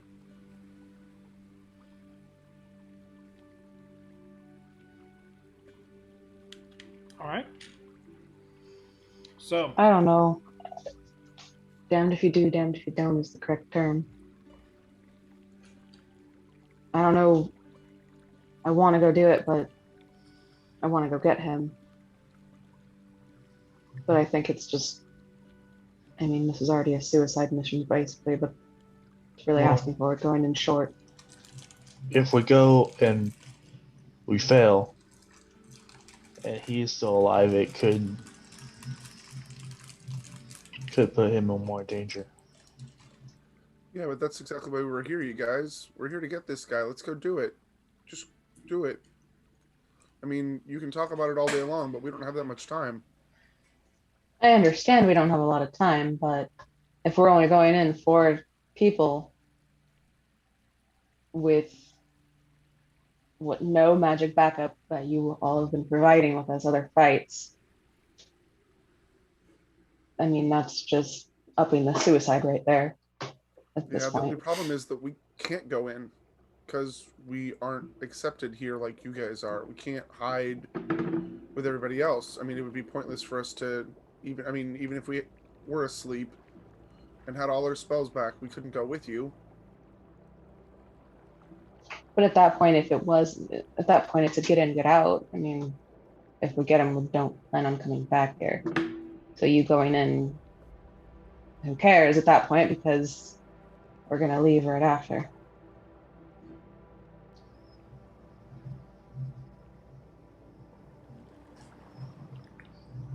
To Bryn, we can get what we can and then leave. I've got one more wild shape and I can do what I can. What we can.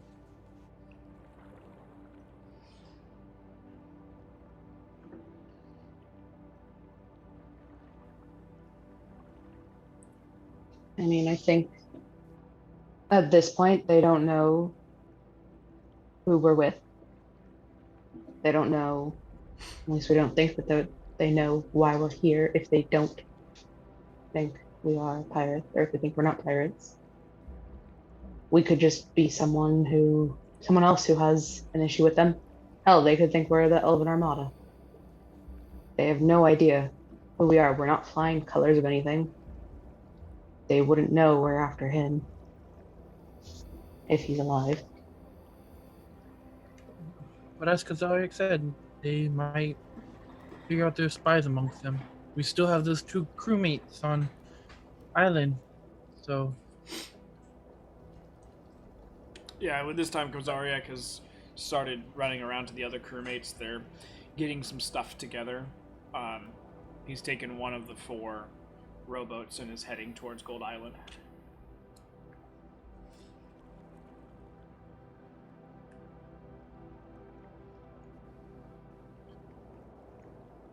I mean, unless you want a distraction and on one of the other islands while the other crew tries to go and get them, but It's Sicaparan. too many places. It's too many places, too many pirates, not enough of us for that, it seems like. We are one ship of people who don't know what they're doing, or at least we don't. It's you're damned if you do, you're damned if you don't. If we're gonna do something, we need to leave now. We need to know where we're going. Are we going to find info? Are we going to try and save him? How are we going to do that? We still don't know where he is, exactly where he is. And if he's on Death Island or whatever it was called, then how on earth are we supposed to get him?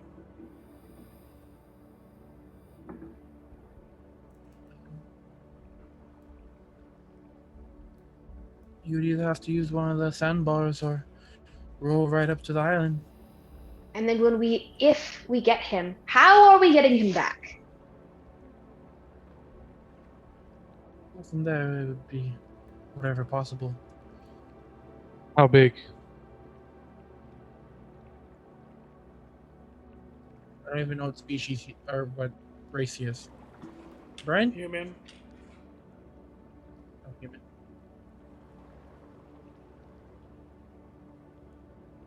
Do we know that he's kind of, or do we know what he look? We know what he looks like. Bryn, yeah, you guys saw him at the Citadel. Yeah.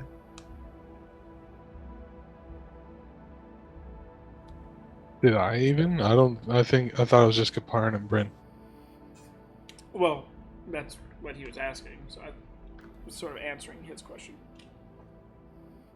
Yes, I mean, Kaporn and Bryn at least know that he's generally Bryn's size and of stature.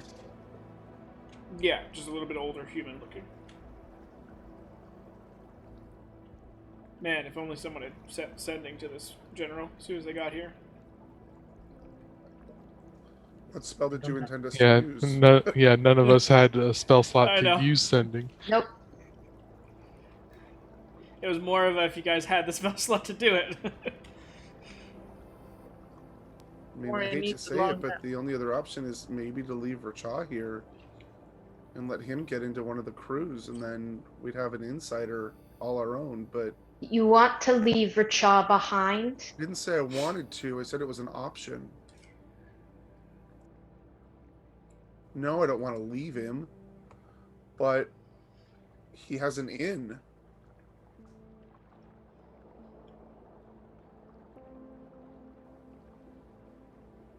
And in the end, Bryn, it's your call.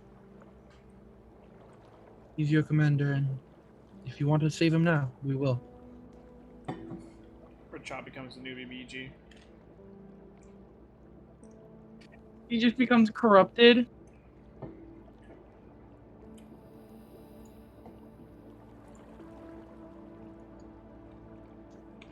I'm just trying to think about how we would do it. But I mean, Born and Polly, I know you guys are out because you can't do too much.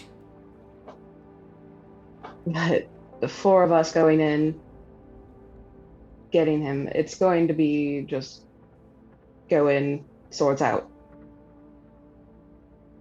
And they have a lot of ships here. And while that would still happen if we weren't on a time crunch, there'd be a little bit more time for finessing things. You hear Well, not splash splash as two more of the rowboats are dropped with crew on deck. And they're going out into the water.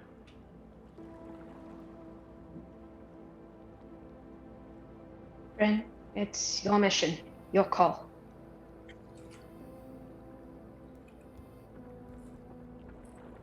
It doesn't have to be swords ablazing. Not at first sight. You infiltrated An one. hour to retrieve someone, it's not gonna be peaceful, Kaporan. There's no way that this would be peaceful. I mean, even if we had more time, I doubt it would be peaceful. But time crunch, trying to get back here within now even less time. Not knowing anything. Exactly. I mean, we can just try and go scout it out, I guess, some more, figure out the island. And not go for him as much as that hurts to say. But give us more information for next time.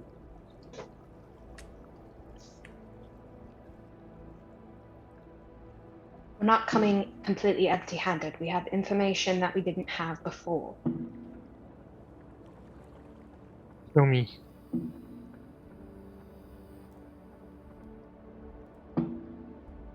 Show me what? Him.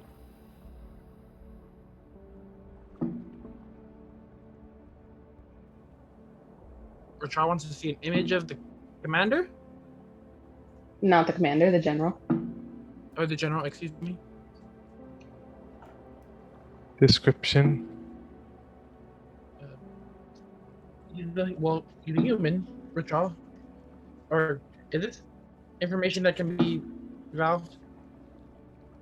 Yeah. Didn't the rest of us get like the general description of everything when we got let in on the NDA? We Of know the job, yeah. his name technically too, or whatever, or that he's the general of the MD7, I think. Correct.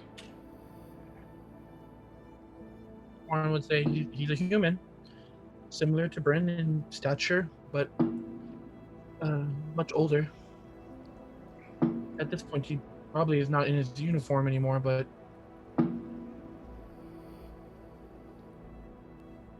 Emmerich. And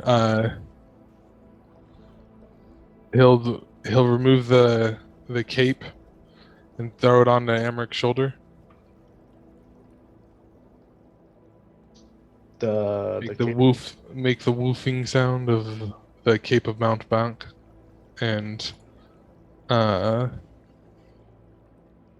just to be like, you and I together.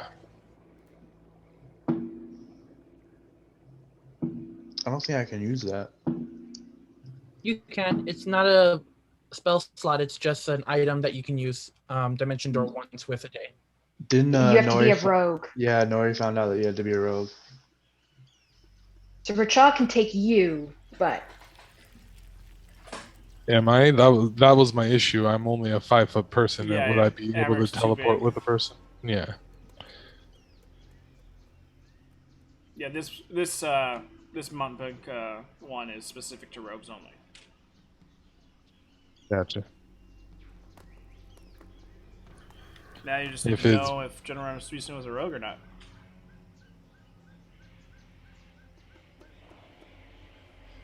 Which Bryn you know he is. Would I be able to tell them that, or would that be part of the NDA at least? No. You'd be able to tell him that. Okay, so I think if you're the only one able to use that, Richa, I think he should be able to use it actually. could we try to? I've got another 3rd level spell. I could cast Conjure Animals, have an animal. I guess take the cloak, try to find them, and slip in the cloak. That is such a long shot, but it's an option, I guess. Well, what's the distance of everything now? Is what this becomes. How far away the are ship that you we? guys are currently on had moved back away. Initially, you were about a quarter mile away from the Death Island. Now you guys are closer to a half mile.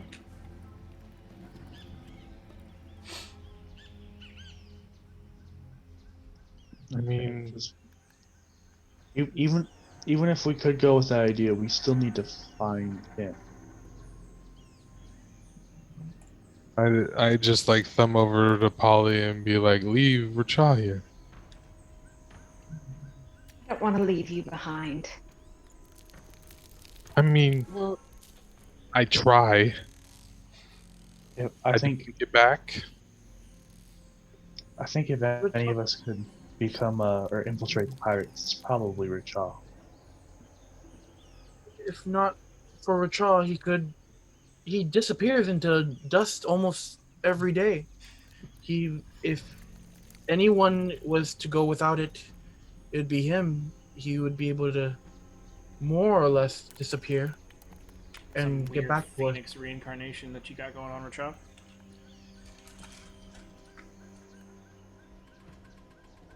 What my inner self is, but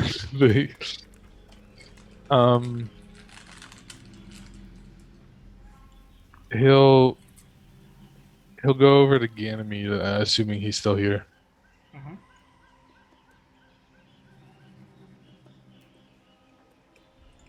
What do you call this?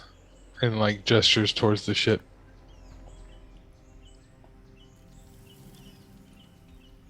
A ship green and gold. Oh, the Sea Weaver.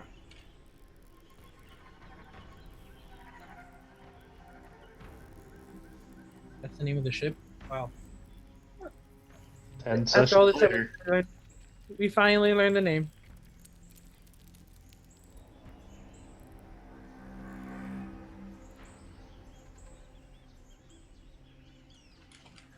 I'll walk back to the group then and be like, thank you. And, I mean,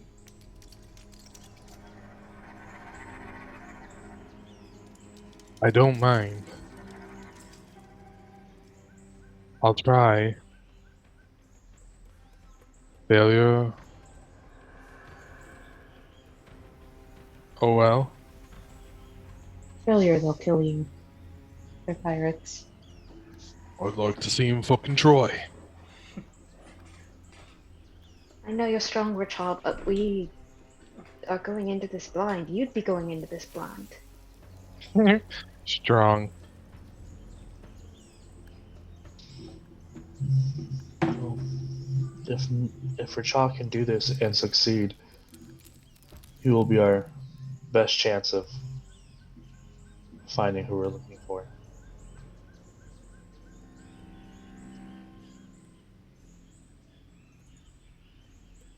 I have faith in Rachel. He's done a lot. Nori looks Alternative. very distressed. Alternative. Fireball.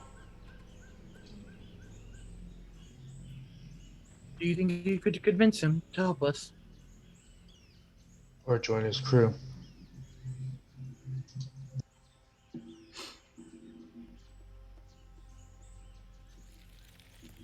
Is he the only Kenku we've seen here at Yeah. all? Or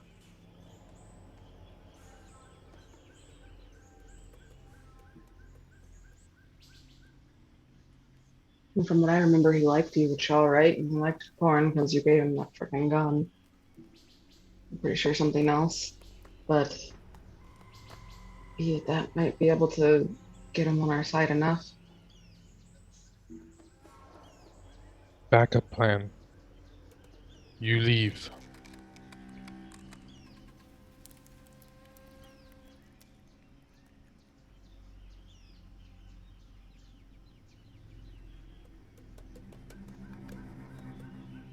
I mean, at this point, Rachel, it's up to you. You're the one who's central to it. You want to try to go see if you can get him or go to Fireball? That's up to you. But our time is ticking and no one's going to wait for you. The Academy would have stressed that this ship is not waiting.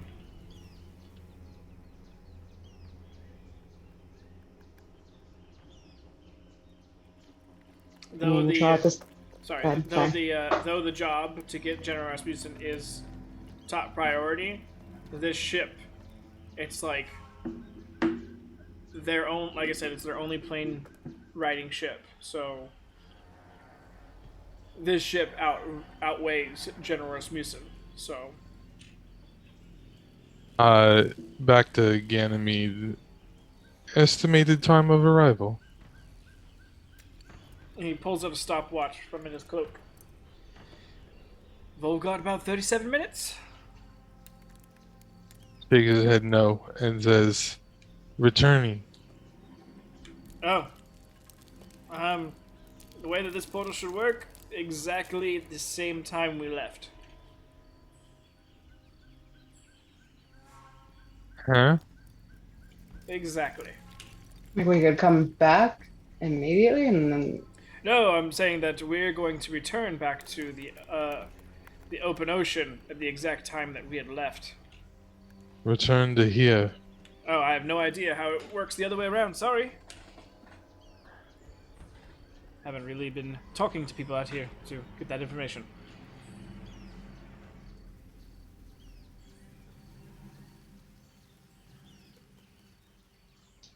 I mean, we could get that information if Fireball's on a ship. You might know. You might not know specifically, but yes, he has to know how long they go out and things like that. Well, he might know, but he might not be able to tell us. I'm sure he has a way, just like Rachel has a way. I love charades. Exactly. But Well, go ahead. only one way to find out. And Rachel will head towards the boat. Nori will run over to Richaw and go, "Can I have some of your feathers, please? It's spell purposes." Um, You're still molting, so. yeah, I'm trying to think of what I would give her. I'd probably just actually try and make my arm as bare as possible again. I don't need that many. I just need like 2. I know, but it's part of my disguise. All right. Featherless arm. Richa the leopard Kenku. So now we've got a very sad cat with a mouthful of feathers. It looks like I killed a bird and was sad about it. Yep. Wonderful. And he'll, as he's like leaning, getting over and like going to lower himself down, he's like, "Goodbye, little bird. I love you." And then get down into the boat and go ahead and sneak off. Mentally to Richa, come back to the flock, please. And the boat departs from the ship, heading. Where are you going? Tin, gold, or death? Towards death for now, because That is a great metaphor. yep. And what was it? I'm looking for the commandant's Yes, place. The commandant's quarters in the left eye socket. As you're boating away, you're weaving between the different ships. You see the two other boats that had departed before you, and you see another small rowboat making its way back to the main ship itself. The two rowboats are going from. So there's a bunch of ships that are docked. The rowboats are going to the hulls of each of these ships, placing something on the outside. And after you start to row, and you row your boat, and you get possibly about 15 ships in, is when you kind of turn around and see the two rowboats going back towards the Sea Weaver. He's just like whistling a little bit softly to himself, just yo ho, pirate life. Pirate life for me. All right, so making your way through the ships to Death Island. Those that are on the boats, you guys are greeted with the thunk of a rowboat butting up against the ship itself, and Kazariak with a female halfling over his shoulder, as she's got a knife wound that she's holding on her side. She's got a big ol' smile across her face, and Kazariak kind of just dumps her on the deck as he starts to get up and gets himself. And Ganymede's like, I would ask for information, but we don't have the time. Can I rush over and kind of help her up and like pull out my med kit and like help her to the navigation area while I'm helping her, like wrapping her up? Yeah. Her response to Ganymede is, "You should have seen how I left him." Ganymede's like, "I can only imagine." All right, Kazariak, we got about half an hour before the show starts. Kazariak kind of nods, looks across the group of you guys and goes, "So you sent in the bird?" Well, he's either going to get the most done, or he's going to burn everything down while we're gone. I'm not sure if that's the smartest or the dumbest decision. We'll have to wait for results before we can make that judgment. Make sure your stations are ready. We are going to be leaving at a very abrupt pace when the time is right. Am I needed for stuff, or do I stay a ballast. cat? Okay. Nori turns back into herself, takes the feathers out of her mouth, puts them in her bag, just looking very sad. Wasn't Nori the one I showed the guns? I showed somebody the guns. Was it Polly? I think I showed Polly the guns. With him being the gunner's mate, it makes sense. So, you arrive at Death Island, a much more inhabited island, much larger than the rest.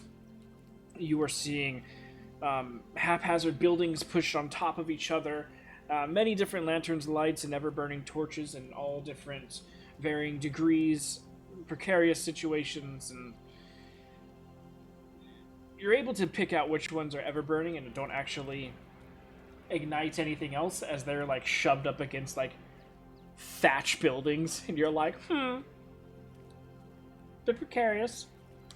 But it is debauchery of the highest degree. It is drunken, sloven disregard of all manner, and it's like Tortuga on crack. And luckily, with everyone being decently interested in whatever they're doing or imbibing at the moment, alcohol, drugs, flesh, doesn't really matter. They don't immediately notice or give you too much attention.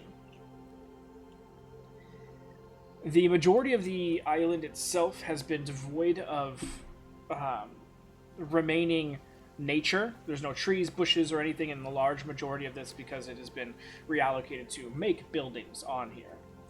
So it is haphazard roads and different cutaways through different buildings.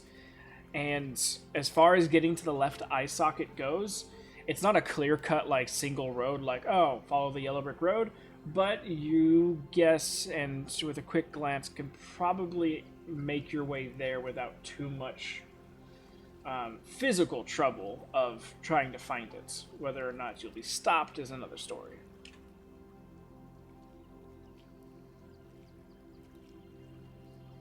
Yeah, I know that there's not too much time, so I'd make every effort to stealth my way towards it, that's for sure. Okay, so go ahead and give me a stealth with disadvantage. And most of these buildings are 2 to 3 stories tall. So it's all very slum-like in the sense of all the buildings are right next to one another. So it's completely up to you whether or not you'd want to just like try and run your way through the buildings or try to rooftop hop. Apparently, I just walk all the way through. It's just natural wanting my way in. Excuse me, port and mission. No, I would be doing my best to be skulky, but obviously that can only go so far. I wouldn't be going to any rooftops or anything quite yet. Maybe that's a backup now that I've failed, but at first I would at least just be trying to approach to see if I've actually even got the right path. Okay.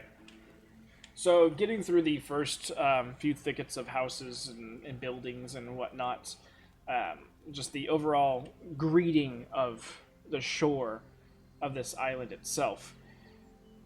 The skull is situated pretty much right in the middle of the island, so it's not like you have to traverse the entire island to get there. You just have to go about halfway. And that is only about 1,500 feet or so, so it's not like you're going extraneous distances. You get a good majority of the way in before now the buildings are starting to get much denser, and so decisions are going to have to be made. You are currently sort of just in the middle of the street, though not a lot of people are really giving you the time of day either. Go ahead and give me a perception check.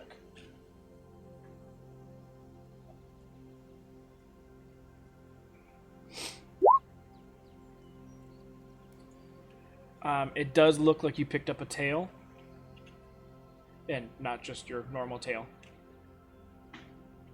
Someone had noticed you walking through the town and has been following you for the last little bit. They haven't made a move on you just yet, but it is a smaller individual, but still larger than you. Probably hobgoblin by the way that they're walking.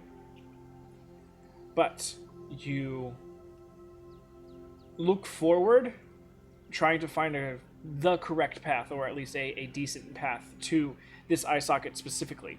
And you don't find that, but you do find one that seems to go into the mouth. and from your location, you can see what looks to be an opening in what would be the top, like the roof of the mouth, that would lead to the upper left eye socket. This also has a plethora of buildings as well as streets that go in that direction. So you have the choice of on the ground or on the buildings. I would try to shake the tail by going up onto the buildings and then coming back down off of them. And then once I felt comfortable enough that I wasn't being tailed, I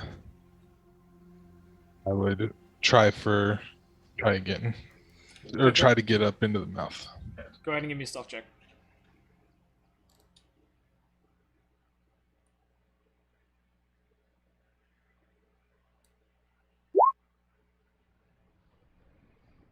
All right, you feel. Actually, this one is with disadvantage because something's already tracking you.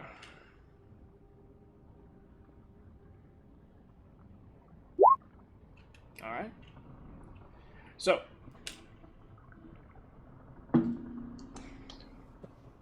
I needed the 30. God damn it. I feel like Rachal molts all of his feathers and they keep walking without him. And he goes off in a different direction.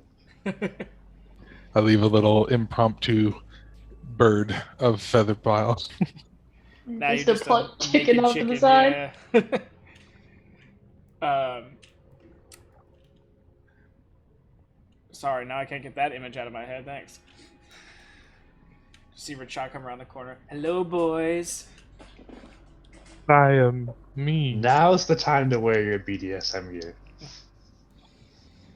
Ask Master for prices. All right, so dashing between the different buildings. Go ahead and make another perception check to see if the tail continued on.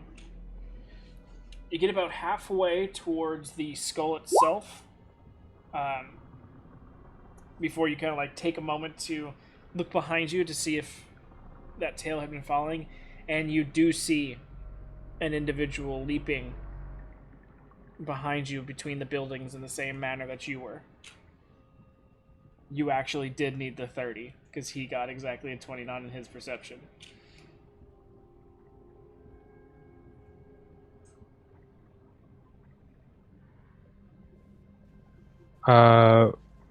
Once it gets to a certain point where like it feels like nobody else is too much around, I would stop, like down an alleyway or some sort, like if the person's following me, and then I'd sort of just like hide out until the person got there. Okay. All right, so you'd already gone about halfway, so a quarter of the way to the opening of the mouth. You find not quite an alleyway, but a small opening between the second floors of two buildings that are right next to each other. So just this little alcove, and you kind of free running your way through, stop and slide your way down into this alcove, and now you're waiting. Correct.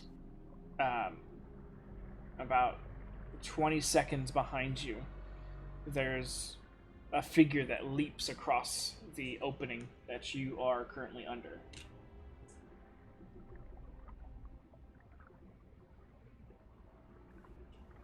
Like they just passed by thinking I kept going. Oh. I was totally prepared to speak with them. Yeah, I'll probably give it like 60 seconds if they of a time, because I know I'm on a short time frame, so I wouldn't give it too much. But I'd if nothing comes around, I will dip back down to the ground and try and make my way there. About 20 seconds into your waiting, all of a sudden this little black metallic ball falls over the edge of the alcove and starts falling towards you. It gets about halfway down before all of a sudden it explodes, not giving off a lot of noise or anything like the black balls you've dealt with in the past, but just almost an immediate fog cloud of smoke as a smoke screen gets dropped. All right, then I will try and slip down and out of it and get out of there. All right. Just as you start to move away, you feel a thud of something or someone hitting in the exact spot that you were sitting behind you. And you hear metal scraping against wood,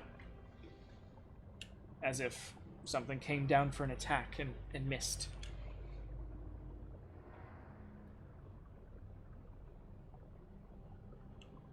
But you're jumping out. Go ahead and give me a stealth check with advantage this time.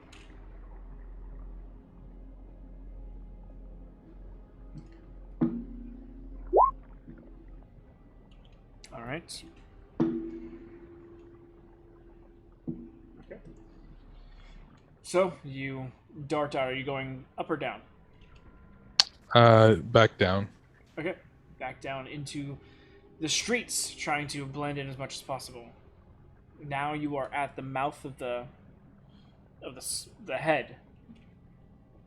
Inside, there's a bunch of buildings that have been kind of built up and into the different portions of the skeleton itself, as well as those that just kind of line the dirt and such.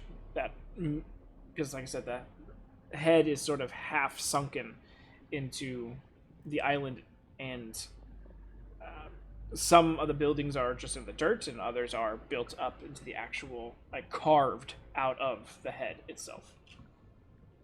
But you do see an opening in the upper palate where you could slide up into the left eye socket if you'd like. Left eye socket resides about 400 or 500 feet up off the ground.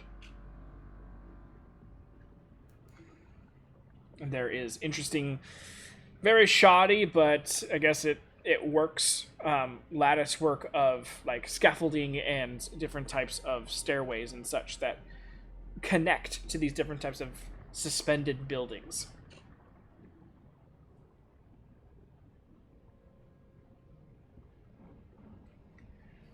I will.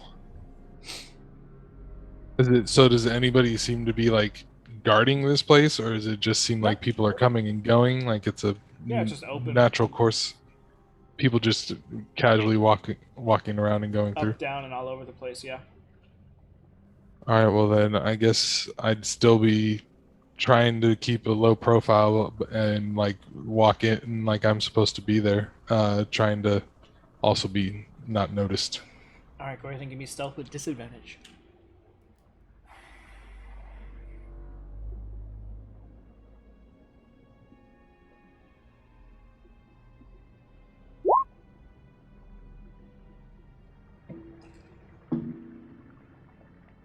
All right. As you're passing by, different people on the different walkways and stretched out bridges between slightly precarious buildings, you're learning more to trust the design rather than think too much about it, because if you do, you're going to be like, this thing is definitely going to fall sometime soon. Nah, this is fine. I appreciate the craftsmanship. I'm the one that made that chariot, remember? True. But that was also your early work. So you are moving around, and there's one point where someone grabs you by the shoulders as you're trying to make your way past a group of individuals. And he just goes, you look like my doggy. Good doggy. Pets you on the head. Doggy ate his dinner. And just throws up on your chest. I will make and then as Good the doggy. puke hits me, be like and then like tongue it a little bit. Because that's what a dog would probably do in that situation. Good doggy. Good doggy. And pats your head and kind of just continues on. They just gag slightly a little bit from doing it, and then like wipes it off and keeps going. So you're making your way up, and in between buildings, you end up getting out through the pallets, and now you're in the left eye sockets. This construction of buildings in here is a little bit different, a little bit more sturdy made, and in the eye socket itself is a larger building right in the middle that is being suspended by 6 different anchor points, all reaching out, and all the lines are tight, so the building itself isn't swaying or anything at all, and it looks like to be like right in the middle of the eye socket, kind of pretending to be the pupil of some sort. And you can get the sense of the size and the regalia of how this one is built. That this is probably the commandant's place. Go ahead and give me a perception check. My D&D Beyond is being stupid. Give me a second. It just keeps saying, "Whoops, we rolled a 1 on our authentication check." Just all of a sudden. You just roll and roll 20 if you need to.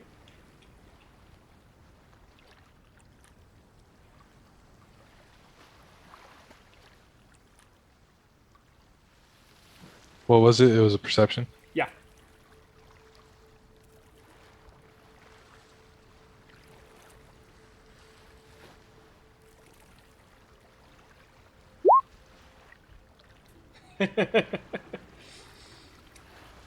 Well, you see the buildings. I mean, it's hard to miss those.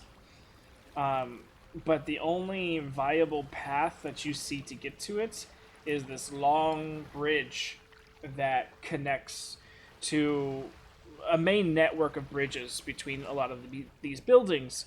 But there is heavy foot traffic along this area.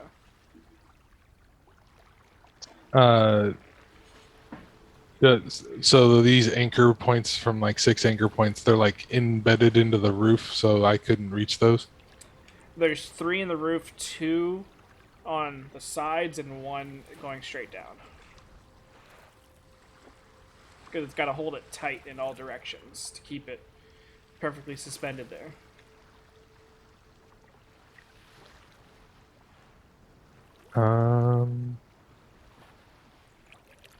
Yeah, I guess because of my failure on the check, I gotta go for it. I'll try and weave into the crowd and seem normal. Okay. Go ahead and give me a deception check.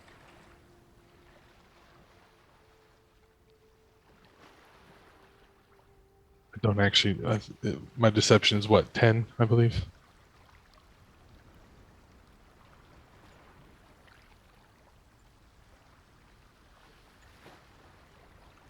Because it's 2 charisma plus 8 for my proficiency and stuff. So Gotcha.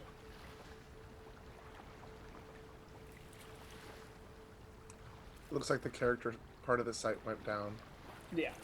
because none of us can get in. Well, there you go. it gives and it takes, you know.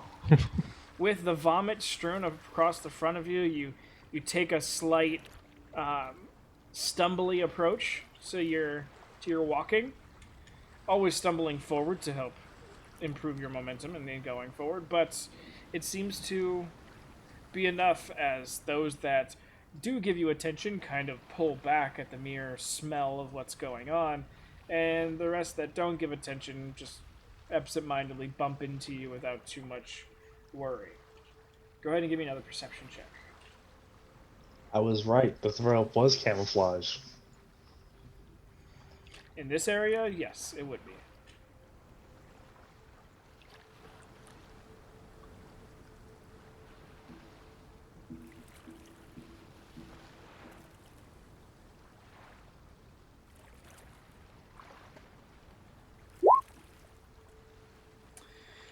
Now that you're a little bit closer, you're at the point where the main thoroughfare bridge kind of breaks off and the one path leads to the Commandant's place, which people are transversing currently.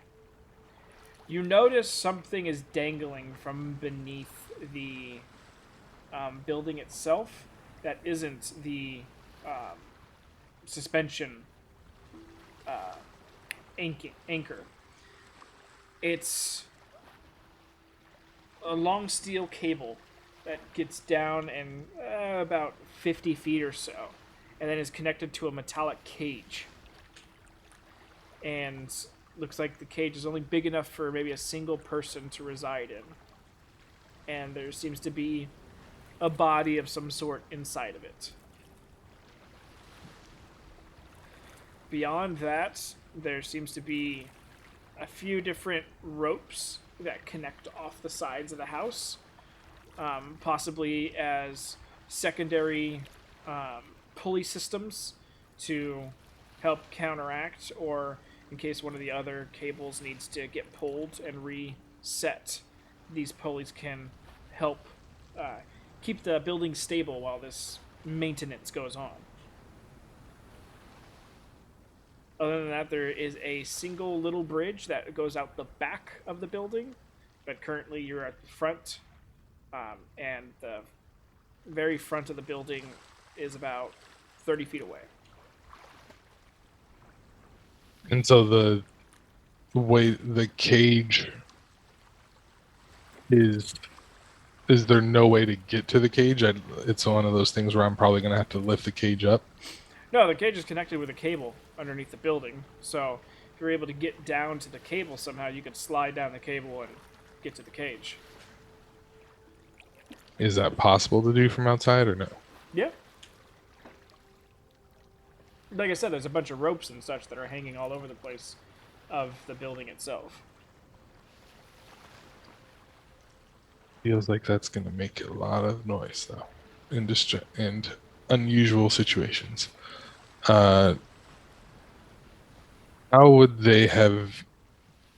Can I see how they? Was it the cables and pulleys and stuff that they got the cage down there, or? It looks like there might be some sort of retracting device that would pull it up, and then either they kind of like fish hook it and then pull it sideways, or there might be a trap door at the bottom of the building. You're not sure. You, unfortunately, from where you're at, you can't see under the building. Yeah. That would be more what he was banking on if there was a way of doing something, of getting down to it. It would be that there's a way from directly above it, and it's probably a lot less conspicuous of a way than that way. Mm-hmm. So that would be at least what he would be trying to do, but if he gets like stopped at the door or something. Yeah. Unfortunately, with a time crunch, conspicuousness isn't a luxury you can afford. And yes, You mean inconspicuous? you know what I mean. The opposite. So I got to go this way. Go for it. Let's go. All right, it's time for some acrobatics.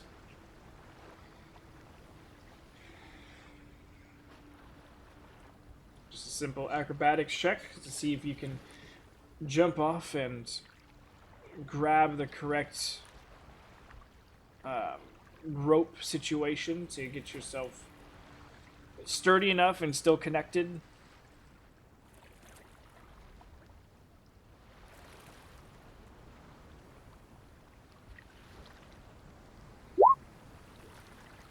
Okay. You leap and dive towards some ropes, and as you're getting closer, you're kind of more of like, all right, there's a bundle of ropes here, and when I get closer, I'll decide which one to grab. And you see one large, thicker one that you've seen had been that dangles down the furthest, that you, at the last moment, kind of reach and grab, and kind of twist yourself in between the others so you don't get all tangled up. Grabbing it, you feel something kind of give all of a sudden as some of the tension gets released, and you start to like swing in a semicircle arc, but the rope is starting to go at the same time. Go ahead and give me another acrobatics check.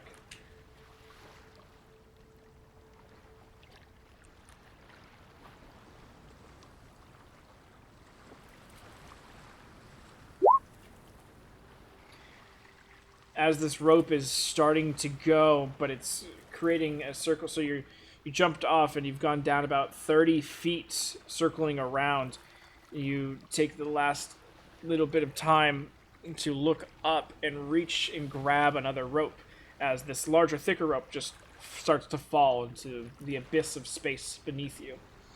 You're kind of sitting there holding and rocking back and forth of this little rope that is holding taut for now, and the cage sits below you about 20 feet, connected to that long steel cable. This is about as close as you're going to be able to get. You're going to have to jump to it. As you've been moving and doing all this, there has been some ruckusness of people being like, "Oh, look at that fucking guy." But the body inside the cage has stirred, and from the descriptions given to you, a very bedraggled, frail General Rasmussen is looking up at you. Go ahead and give me another acrobatics check to see if you can get to the cage from here.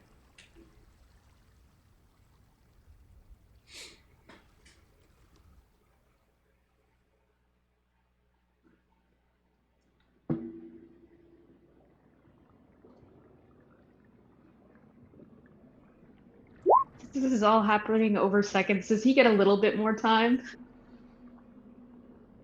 I mean, this rope isn't like all of a sudden just like falling. Like, it's taken some time for him to swing around, about as much time as it's taken me to explain it. So, as you're standing there and kind of looking and rocking, you kick your feet out, roll back, and poof, ching, and land on top of the cage as it starts to rock on the steel cable, and you feel a hand kind of reach up and almost immediately grab your ankle, just in case. He was there to help as much as he could. And he goes, "Never been so happy to see a bird before." Hello, little bird. "I'll take it. Tell me you have a way to get out of here." He will hand him the cloak and say, "Hope this helps." "I mean, I'm cold, but..." He starts to put it on. "I'm guessing it's somehow magical." Ooh, hold on to me. He's still holding your ankle. Yeah. Take me with you. Swoosh. He says, "Swoosh," and all of a sudden, you guys disappear. And then reappear directly below the building itself, but on the floor now. You guys are actually on solid ground. As he's kind of... "Well, that was weird." And now there's just like random pirates kind of all just like stopped at this, what had just happened. And they're kind of like looking around as like, what the fuck? Just, they don't know that you guys aren't supposed to be there. Yep. I'll just sort of like adjust myself and throw the hood up over his over the top of his head and just like as you start to do that, start walking. You hear as ship after ship docked down in the water starts exploding. These detonation charges that Kazariak's men have been planting on the docked ships start to explode. And if you know anything, this means your timer is almost done.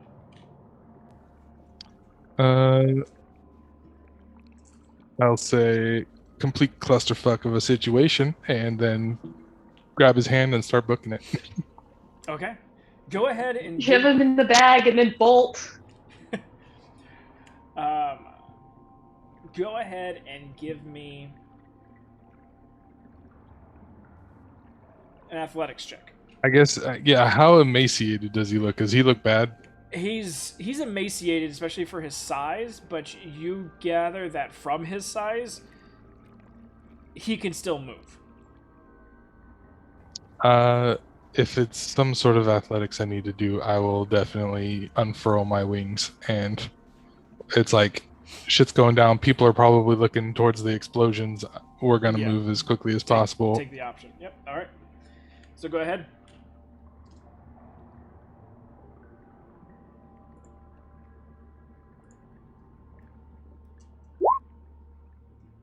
All right, just enough. As you're tagging him along, he does not slow you down as you are dashing and double dashing. Because luckily he's a rogue too, so he can do just as much speed as you can. Ooh, he's even got the 10% mobility. Nice. He's a much higher level. So you guys start hoofing it. A bit of self-preservation is also kicking in, helping him stay up to speed, even though he is very emaciated. If he looks bad, would I know that a healing potion would help with emaciation, or is it not that? It wouldn't help with this. All right, It's just more wanted of just to like energy rather than, pain or for sure. damage. So you guys book it, hauling ass down to where you had left your rowboat, but it is no longer there. There are a plethora of rowboats either being commandeered or used from other ships, all going towards the now on fire ships, trying to save different different sailors and such that are burning or stranded in the waters. Yeah, we're just gonna hijack one and be like, "We're helping." No need, as you see Kazariak drifting his little rowboat ass up to the side of Death Island. And he just yells at you.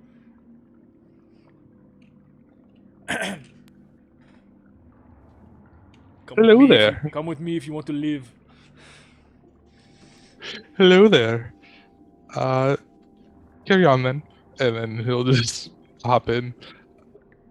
And with that, he just starts power rowing his way past everyone, which no one's going to stop him because at first everyone thinks, oh, he's helping us. And then he just is knocking into sailors' heads who are in the water, and just like you can hear the of Was one of the boats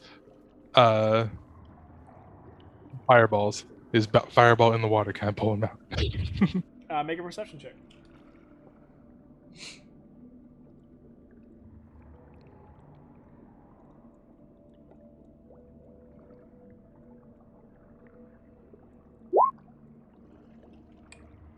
You do seem to see a feathered individual that is on the surface of the water.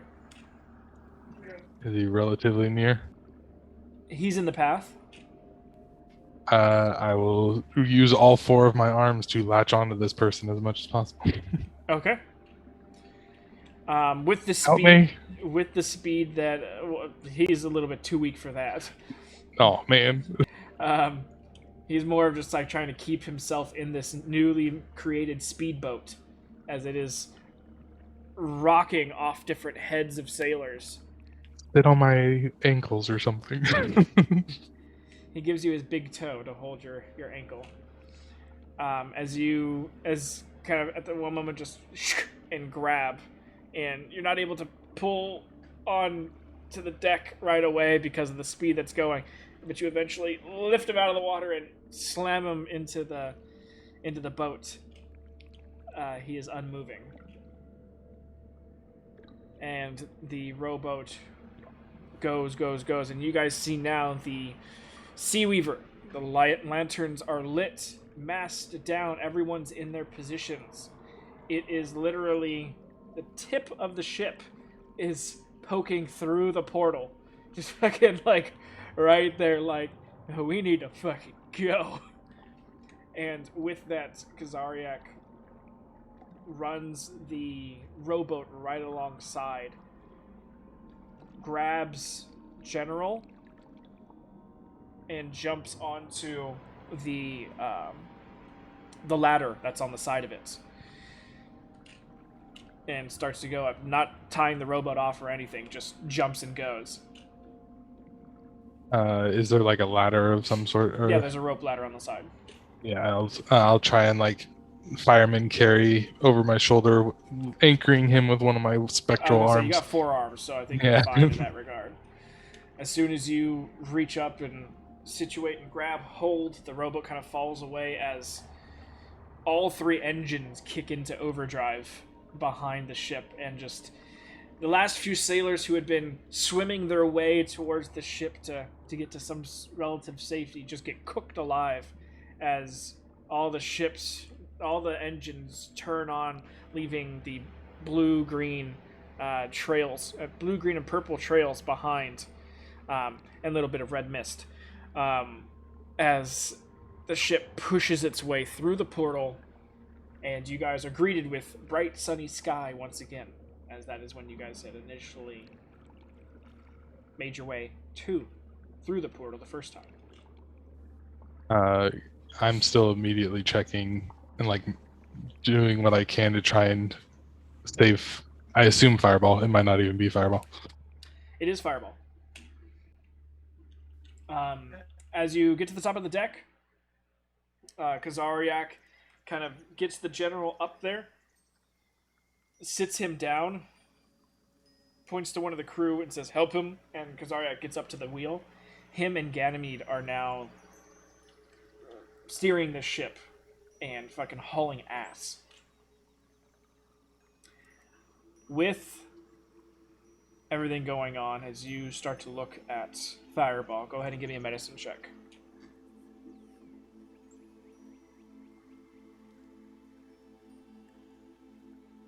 I'm back. Welcome back. I'm slowly You were making my way dearly back to the missed. top.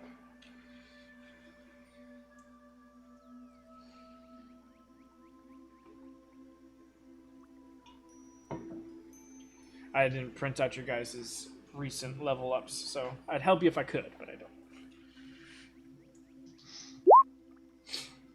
Hey, it's working again.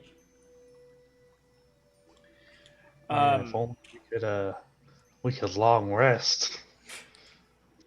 Looking at the body itself, it is heavily charred along one side of its body. For those of you, it smells like chicken. But unfortunately, there is no breathing. There is no movement of any lifelike kind coming from Fireball.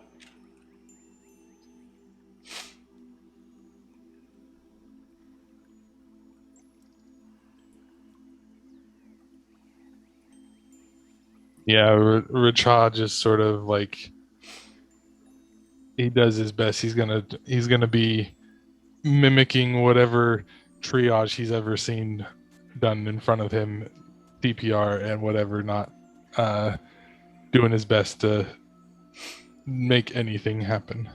Okay. Pulling out bits of sail that you have still left over, cover some of the wounds. Chest compressions, chest compressions, chest compressions. Yeah, and probably even feeding him one of the potions, or at least like, would I think pouring a potion into an open wound would be like targeted healing, like it, Nori and Polly have done, or that I've seen.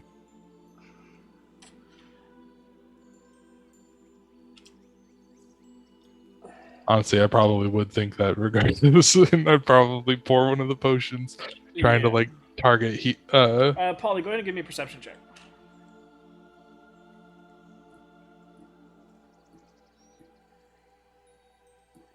I've got 4 arms. I can do all this stuff. Unfortunately, you're up at the gun right now, so it's hard for you to see too much, so you can't come down and help Rashawn. Nori, go ahead and give me no, you're in the ballast. Never mind. Warren's manning a gun, but he would be the last person. I think I'm probably helping steer because Kazariak was on the rowboat. Yeah. Would I actually have advantage because I'm up on a gun? I'm like in the crow's nest, right? Well, yeah, but they're like directly underneath you. You're a little more preoccupied watching a portal.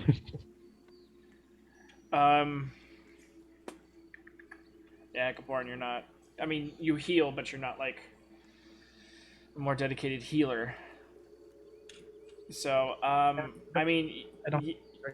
yeah, Richaw. I mean, yeah, that's probably what you would think. Yeah, I definitely would be trying it. I'd be doing whatever I could, sort of almost even triggering my PTSD. Yeah. Okay, while using a regular healing potion. I believe so. That's the unless we got something different back when I have two of a potion of some sort. Gotcha. Go ahead and roll it just to see.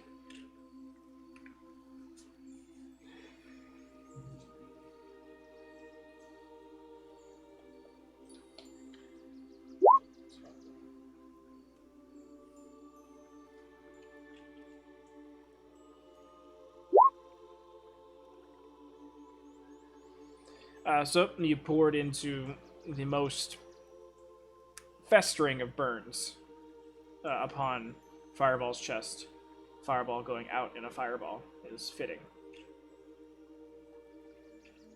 But even after what you would consider is enough time for the healing potion to take effect, doesn't seem to alleviate the situation.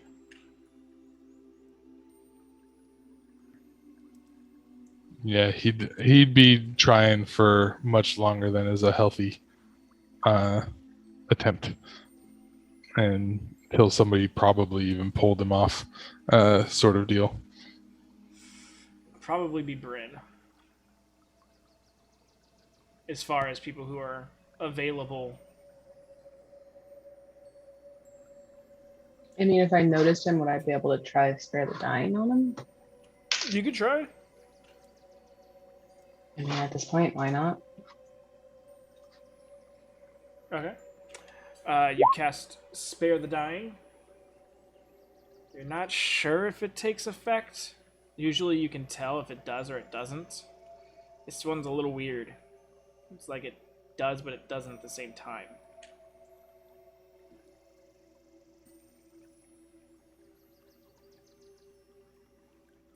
Come on, you asshole.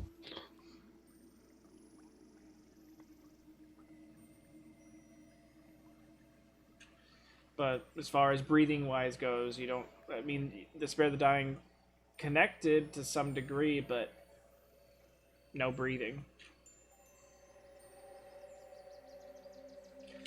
The ship is still hauling ass in a northeasternly direction, trying to just make break for Ixia. Ganymede is in the middle of sending messages to the Ixian Navy to hopefully get an escort once it gets to comfortable enough waters. A lot of people are on the guns, but it doesn't seem that any ship was able to get out and past all the wreckage right away to give solid chase. So for now, you guys are in the free and clear. So the guns, everyone gets told to stand down for now. After that, I'd try to go grab Cookbourne to bring him over.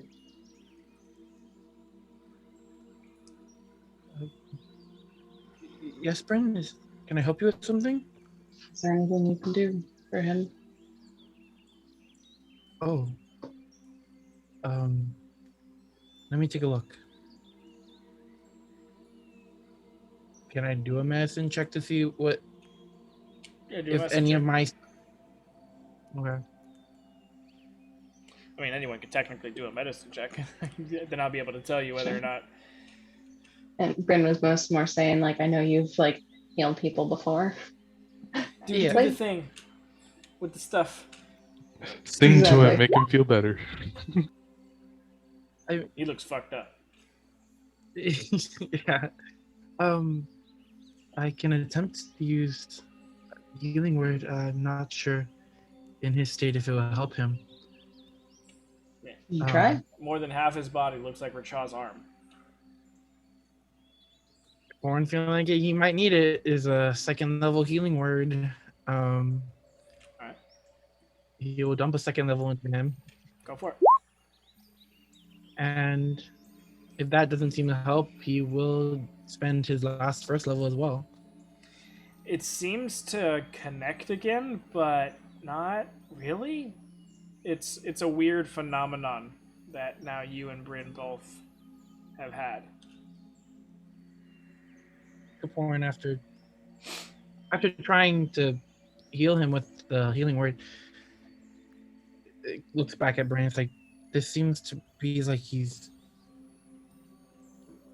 here, but not at the same time. I think if anyone has a better chance, it might be Polly, but at the same time, he might be too far gone.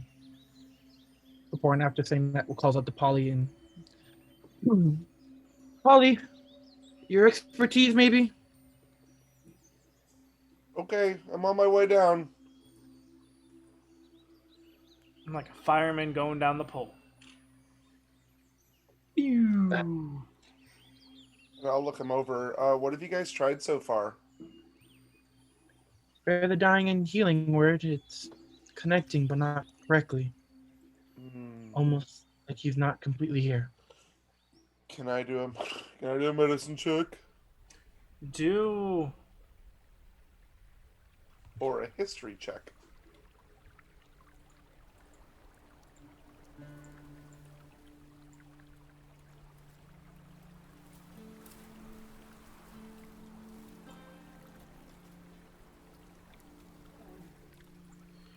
a religion check.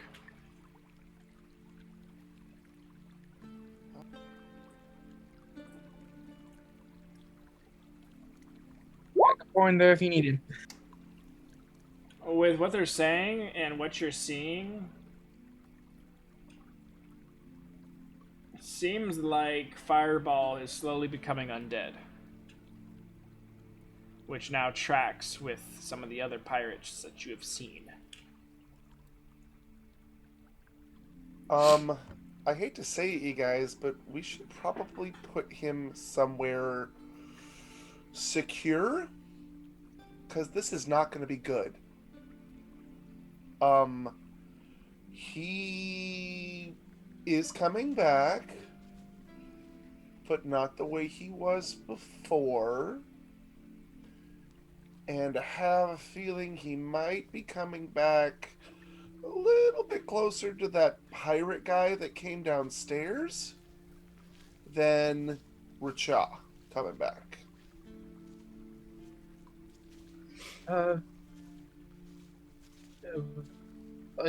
Undead, Polly? Yeah. Undead. All right, if you think so. Kaporin will pull out, ask Nori to give him the rest of his cloth that he has, and we'll try to wrap up Fireball as best as can without hurting it.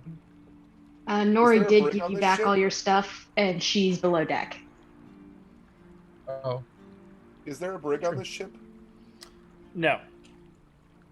It would make it too heavy. Kazariak, seeing everything going on, keeping an ear out to what you guys have been saying, now that tensions are a little bit more subdued, he kind of comes over and hate to be insensitive to a situation, but it does seem that the fidelity code that you take as these pirates is bounded to the soul which brings them back, like we're seeing here. Honestly, it's a bit ingenious that, as far as military minds go, to make your soldiers be able to come back and fight again when they would technically be behind enemy lines at that point. It's a smart move, but though they may have the personality, they're not gonna be the same person. I'm sorry, Richard, but it's probably for the best we sever this link and let him go to a better place.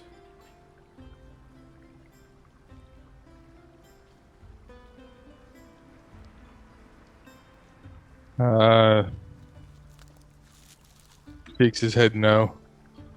And then pulls out his short sword and stabs it into him, and then turns on the stasis. Okay. So, with that, he's currently stasised. Actually, interestingly enough, with undead creatures, they have undead fortitude. So I need you to roll damage with your stasis short sword to see if it does drop him to 0 hit points. Would it technically be like a sneak attack and crit? Because I'd give it crit. Just be hilarious though if you have to like continuously stab him over and over again for it to finally work.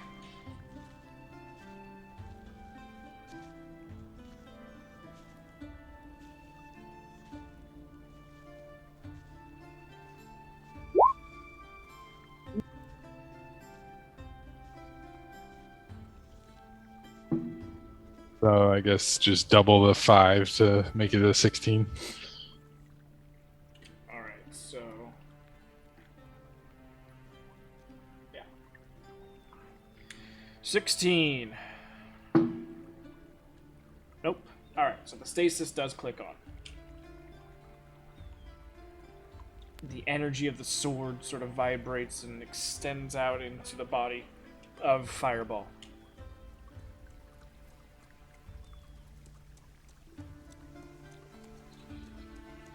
Are you sure, Richard?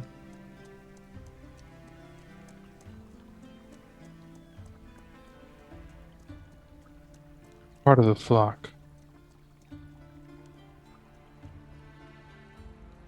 What's Horn will going explain. on? Oh, well, I'll do this right now. Well, Richard picked up a interesting sword while we were traveling. It puts whoever he stabs into stasis, if he so chooses. Oh, Morg sword. Yes, I didn't know you knew about it. They've been around.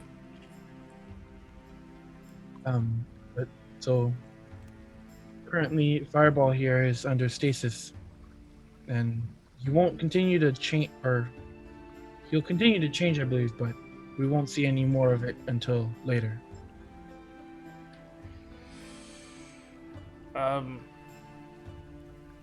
Just make sure you don't have that sword in him for too long.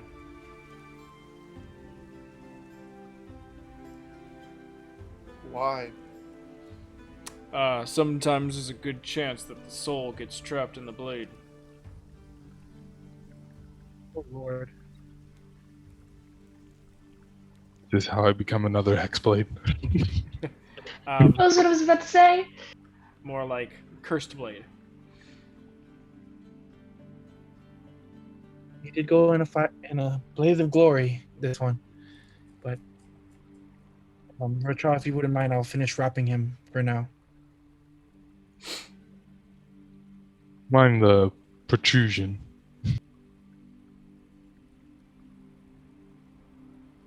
Like a Oh. sword in a sandwich. I'm making a sub over here. I mean, he does smell like chicken.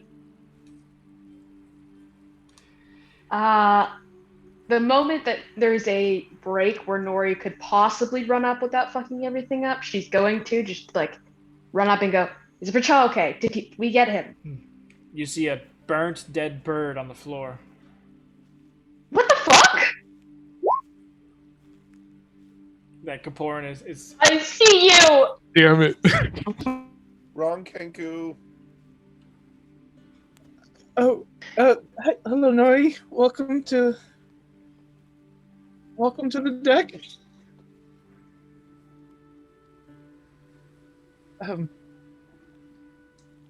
Catch you up. This is Fireball, and he's turning undead. And Richard was here a second ago. I don't know where he went. Val, you've said that Nori's dealt with zombification by like a parasite thing before. Yeah. Would I know anything, or did we already kind of explain everything there is to know? That's more of just a natural one. This is an unnatural seal. This is more of kind of like the brand that Barnabas or Balik had given Bryn.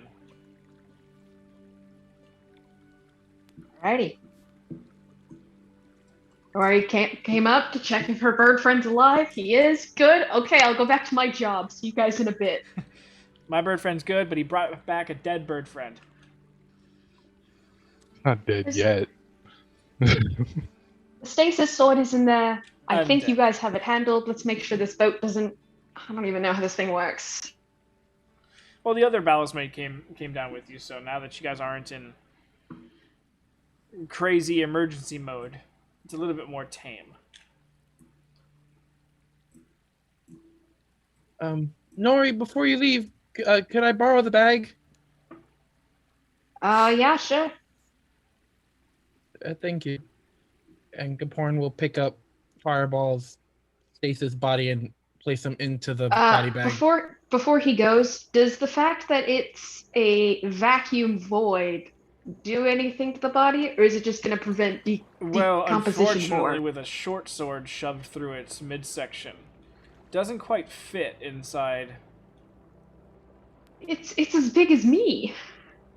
Yes, but also at its wide portion, it's only 2 feet. Short swords themselves, I mean, if you want to risk cutting the inside of the bag with the other end of the short sword, I mean, you could do it, but it's a tight fit, so it's probably safer just to kind of like maybe put him down in a cot somewhere and just keep him covered. I mean, what if we cork the other end? Like I said, it's already a tight fit, so it'd be another squeezing situation. Let's not squeeze the dead body now. Or Gaporn just picks up the body and takes it down underneath. Lauren picks up the dead body? Luckily, it's a Okay, heavy That stone, sounds so weird. It doesn't weigh as much. Gaporn's been sitting here wrapping the body, and that's weird. But that's different than picking up the body. Well, the body has been slightly sliding on the deck as the ship is moving, so it's probably better to relocate it, says Ganymede. Gaporn is picking up the kid Keiku and taking it downstairs. Yeah, he's only about 4'11", so... The cooked kid Kenku. The fried. Never mind. You went out, blaze of glory. Alright, so, with that, you guys are currently not being pursued, heading for a beeline up to the Ixian border to meet an escort of ships to take you back to District 7. You guys, within a few hours, are met up with 2 ships, one man-of-war and one smaller scout ship. The man-of-war is sort of left behind, being outpaced drastically by your guys' ship, but it's there to be a buffer in case anything was to be within close pursuit. The scout ship giving decent speed alongside you all, as it has its own propulsion as well as sails. And after about 2 days worth of sea travel, you guys see the coastline of District 7 start to peek out in the distance. This giving a bit more spur, all engines get put back on, and you guys are there within a few hours. Eventually pulling up to the dock and unloading General Rasmussen to a plethora of armed guards. Valak and Arix are also present. No civilians, quote-unquote civilians, are currently at the docks. General Rasmussen is not trotted through the city in any regards. He is taken directly to the dock house that resides right there, and medical treatment and interrogations start to commence, which Valek needs to be a part of. The entire 2 days, Rachel was probably bothering Rasmussen to the inevitable end. Unfortunately, Rasmussen was kept in the captain's quarters the entire time. Kazariak would have told you all that this is more to make sure that he hasn't been flipped. Is a doppelganger, is a person with alter self, isn't a fake spy, or any of the other things. The captain Is even General Rasmussen? Because I just took a guess. Yeah, it is General Rasmussen, at least from what it looks like. They'll know more. Luckily, the captain's quarters is completely sealed magically, so they're not too worried, but just in case, Ganymede spends most of his time in there as well, which means, Amric, you're helping Kazariak with the ship as far as steering for most of the time. But guys have successfully, finally, after long-awaited times, seemingly completed this quest task given to you, what, at the beginning of the year? Only took Something us like 6 that. months. January or Level something. 9, Yeah. Emmerich. I totally missed what just happened. Fuck We you, had Peter. 2 days, so you definitely had a long rest, which means you leveled. Yes, everyone got their Oh. long rests in. I have exactly 100 HP now. There you go. All right, so we're going to go ahead and end the session there. Any questions? Racha, man of the hour. 47 bravo. seconds, if you were wondering.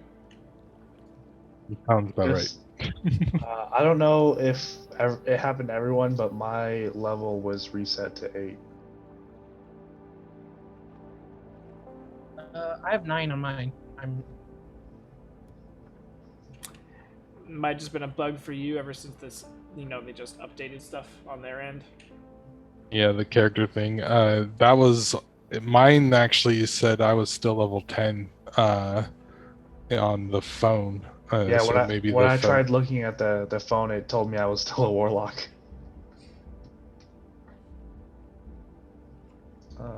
Yeah, just everyone update their character pages, make sure everything goes through correctly. Yeah, the phone one, you have to actually sometimes go manually and update it through the App Store.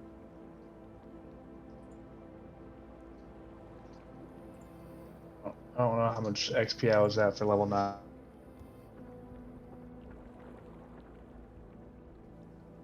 Oh, I think you had just, well, he froze, but I think he was just over level 9 by like 1,200, something like that.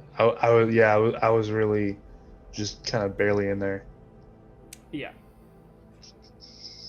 I think it was 1203, but I'm comfortable giving you that extra little XP for it. It occurs to me.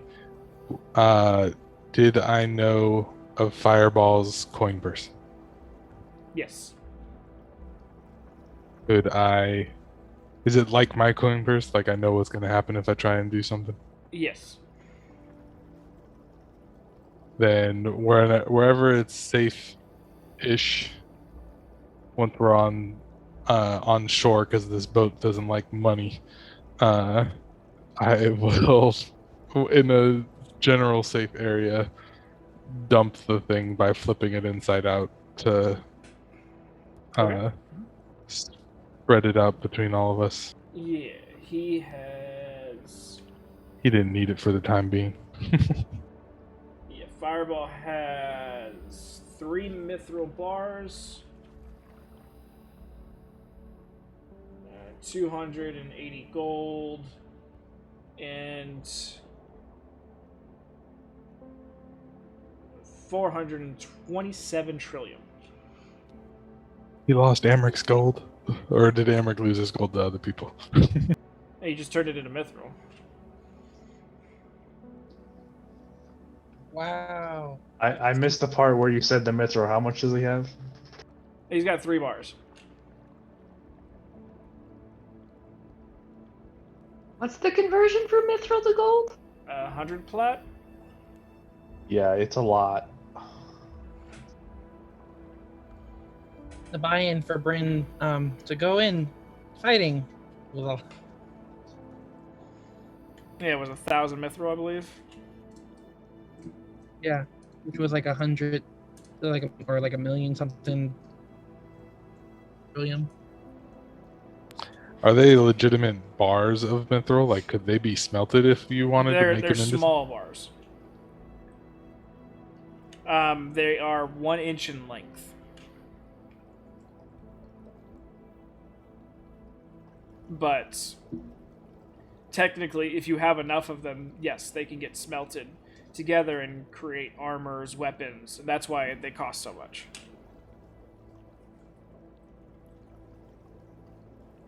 Because when you smelt mithril, it doesn't have any. It's very malleable when it gets to the correct smithing process, and if done correctly, if you have a solid, condensed, concentrated mithril bar, you can make it spread out for armor and cover 4 times the space. So a 1 inch bar would end up covering 4 inches of armor. Did he also have regular guns and stuff to take too? All that got blown away from him. All right, just making sure. Yeah, really, the coin purse would have been like life Strapped and to death him, strapped to him. Yeah. Any other questions? Nothing. I'm gonna roleplay next time. All right. Well, in that case, if you have any questions, feel free to message me, and I'll get back to you as soon as I can. If I don't talk to y'all before then, you guys have a great week. We will be back on Monday, because Thursday is our last Thursday of the month. So, guys, have a great week off, and we will be back Monday to see if this is the correct General Rasmussen. I certainly hope so. Swear to Because God, that if was a it's lot. not. Duped like motherfuckers. Also, wow. If I wasn't right, Rachal's the only one either gets everything done or burns it all down. Or both. Look at that. He did both of them. Well, I think we got the burning everything down part. Or Kazariak did. Yeah, Kazariak immediately put that plan into action. Alright, guys. So, have a great week, and we'll be back Monday. Night, guys. Have a good night. Night. Night. And thank you those that stayed with us. Have a great week. Stay safe. We'll see you Monday.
conversation. He goes, I've noticed a little thing between you and Brett.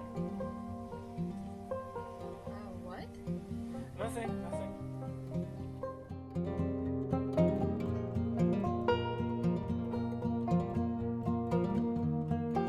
No matter what happens, I want you all to stay together, and I want you to do what you need to do to get out of here.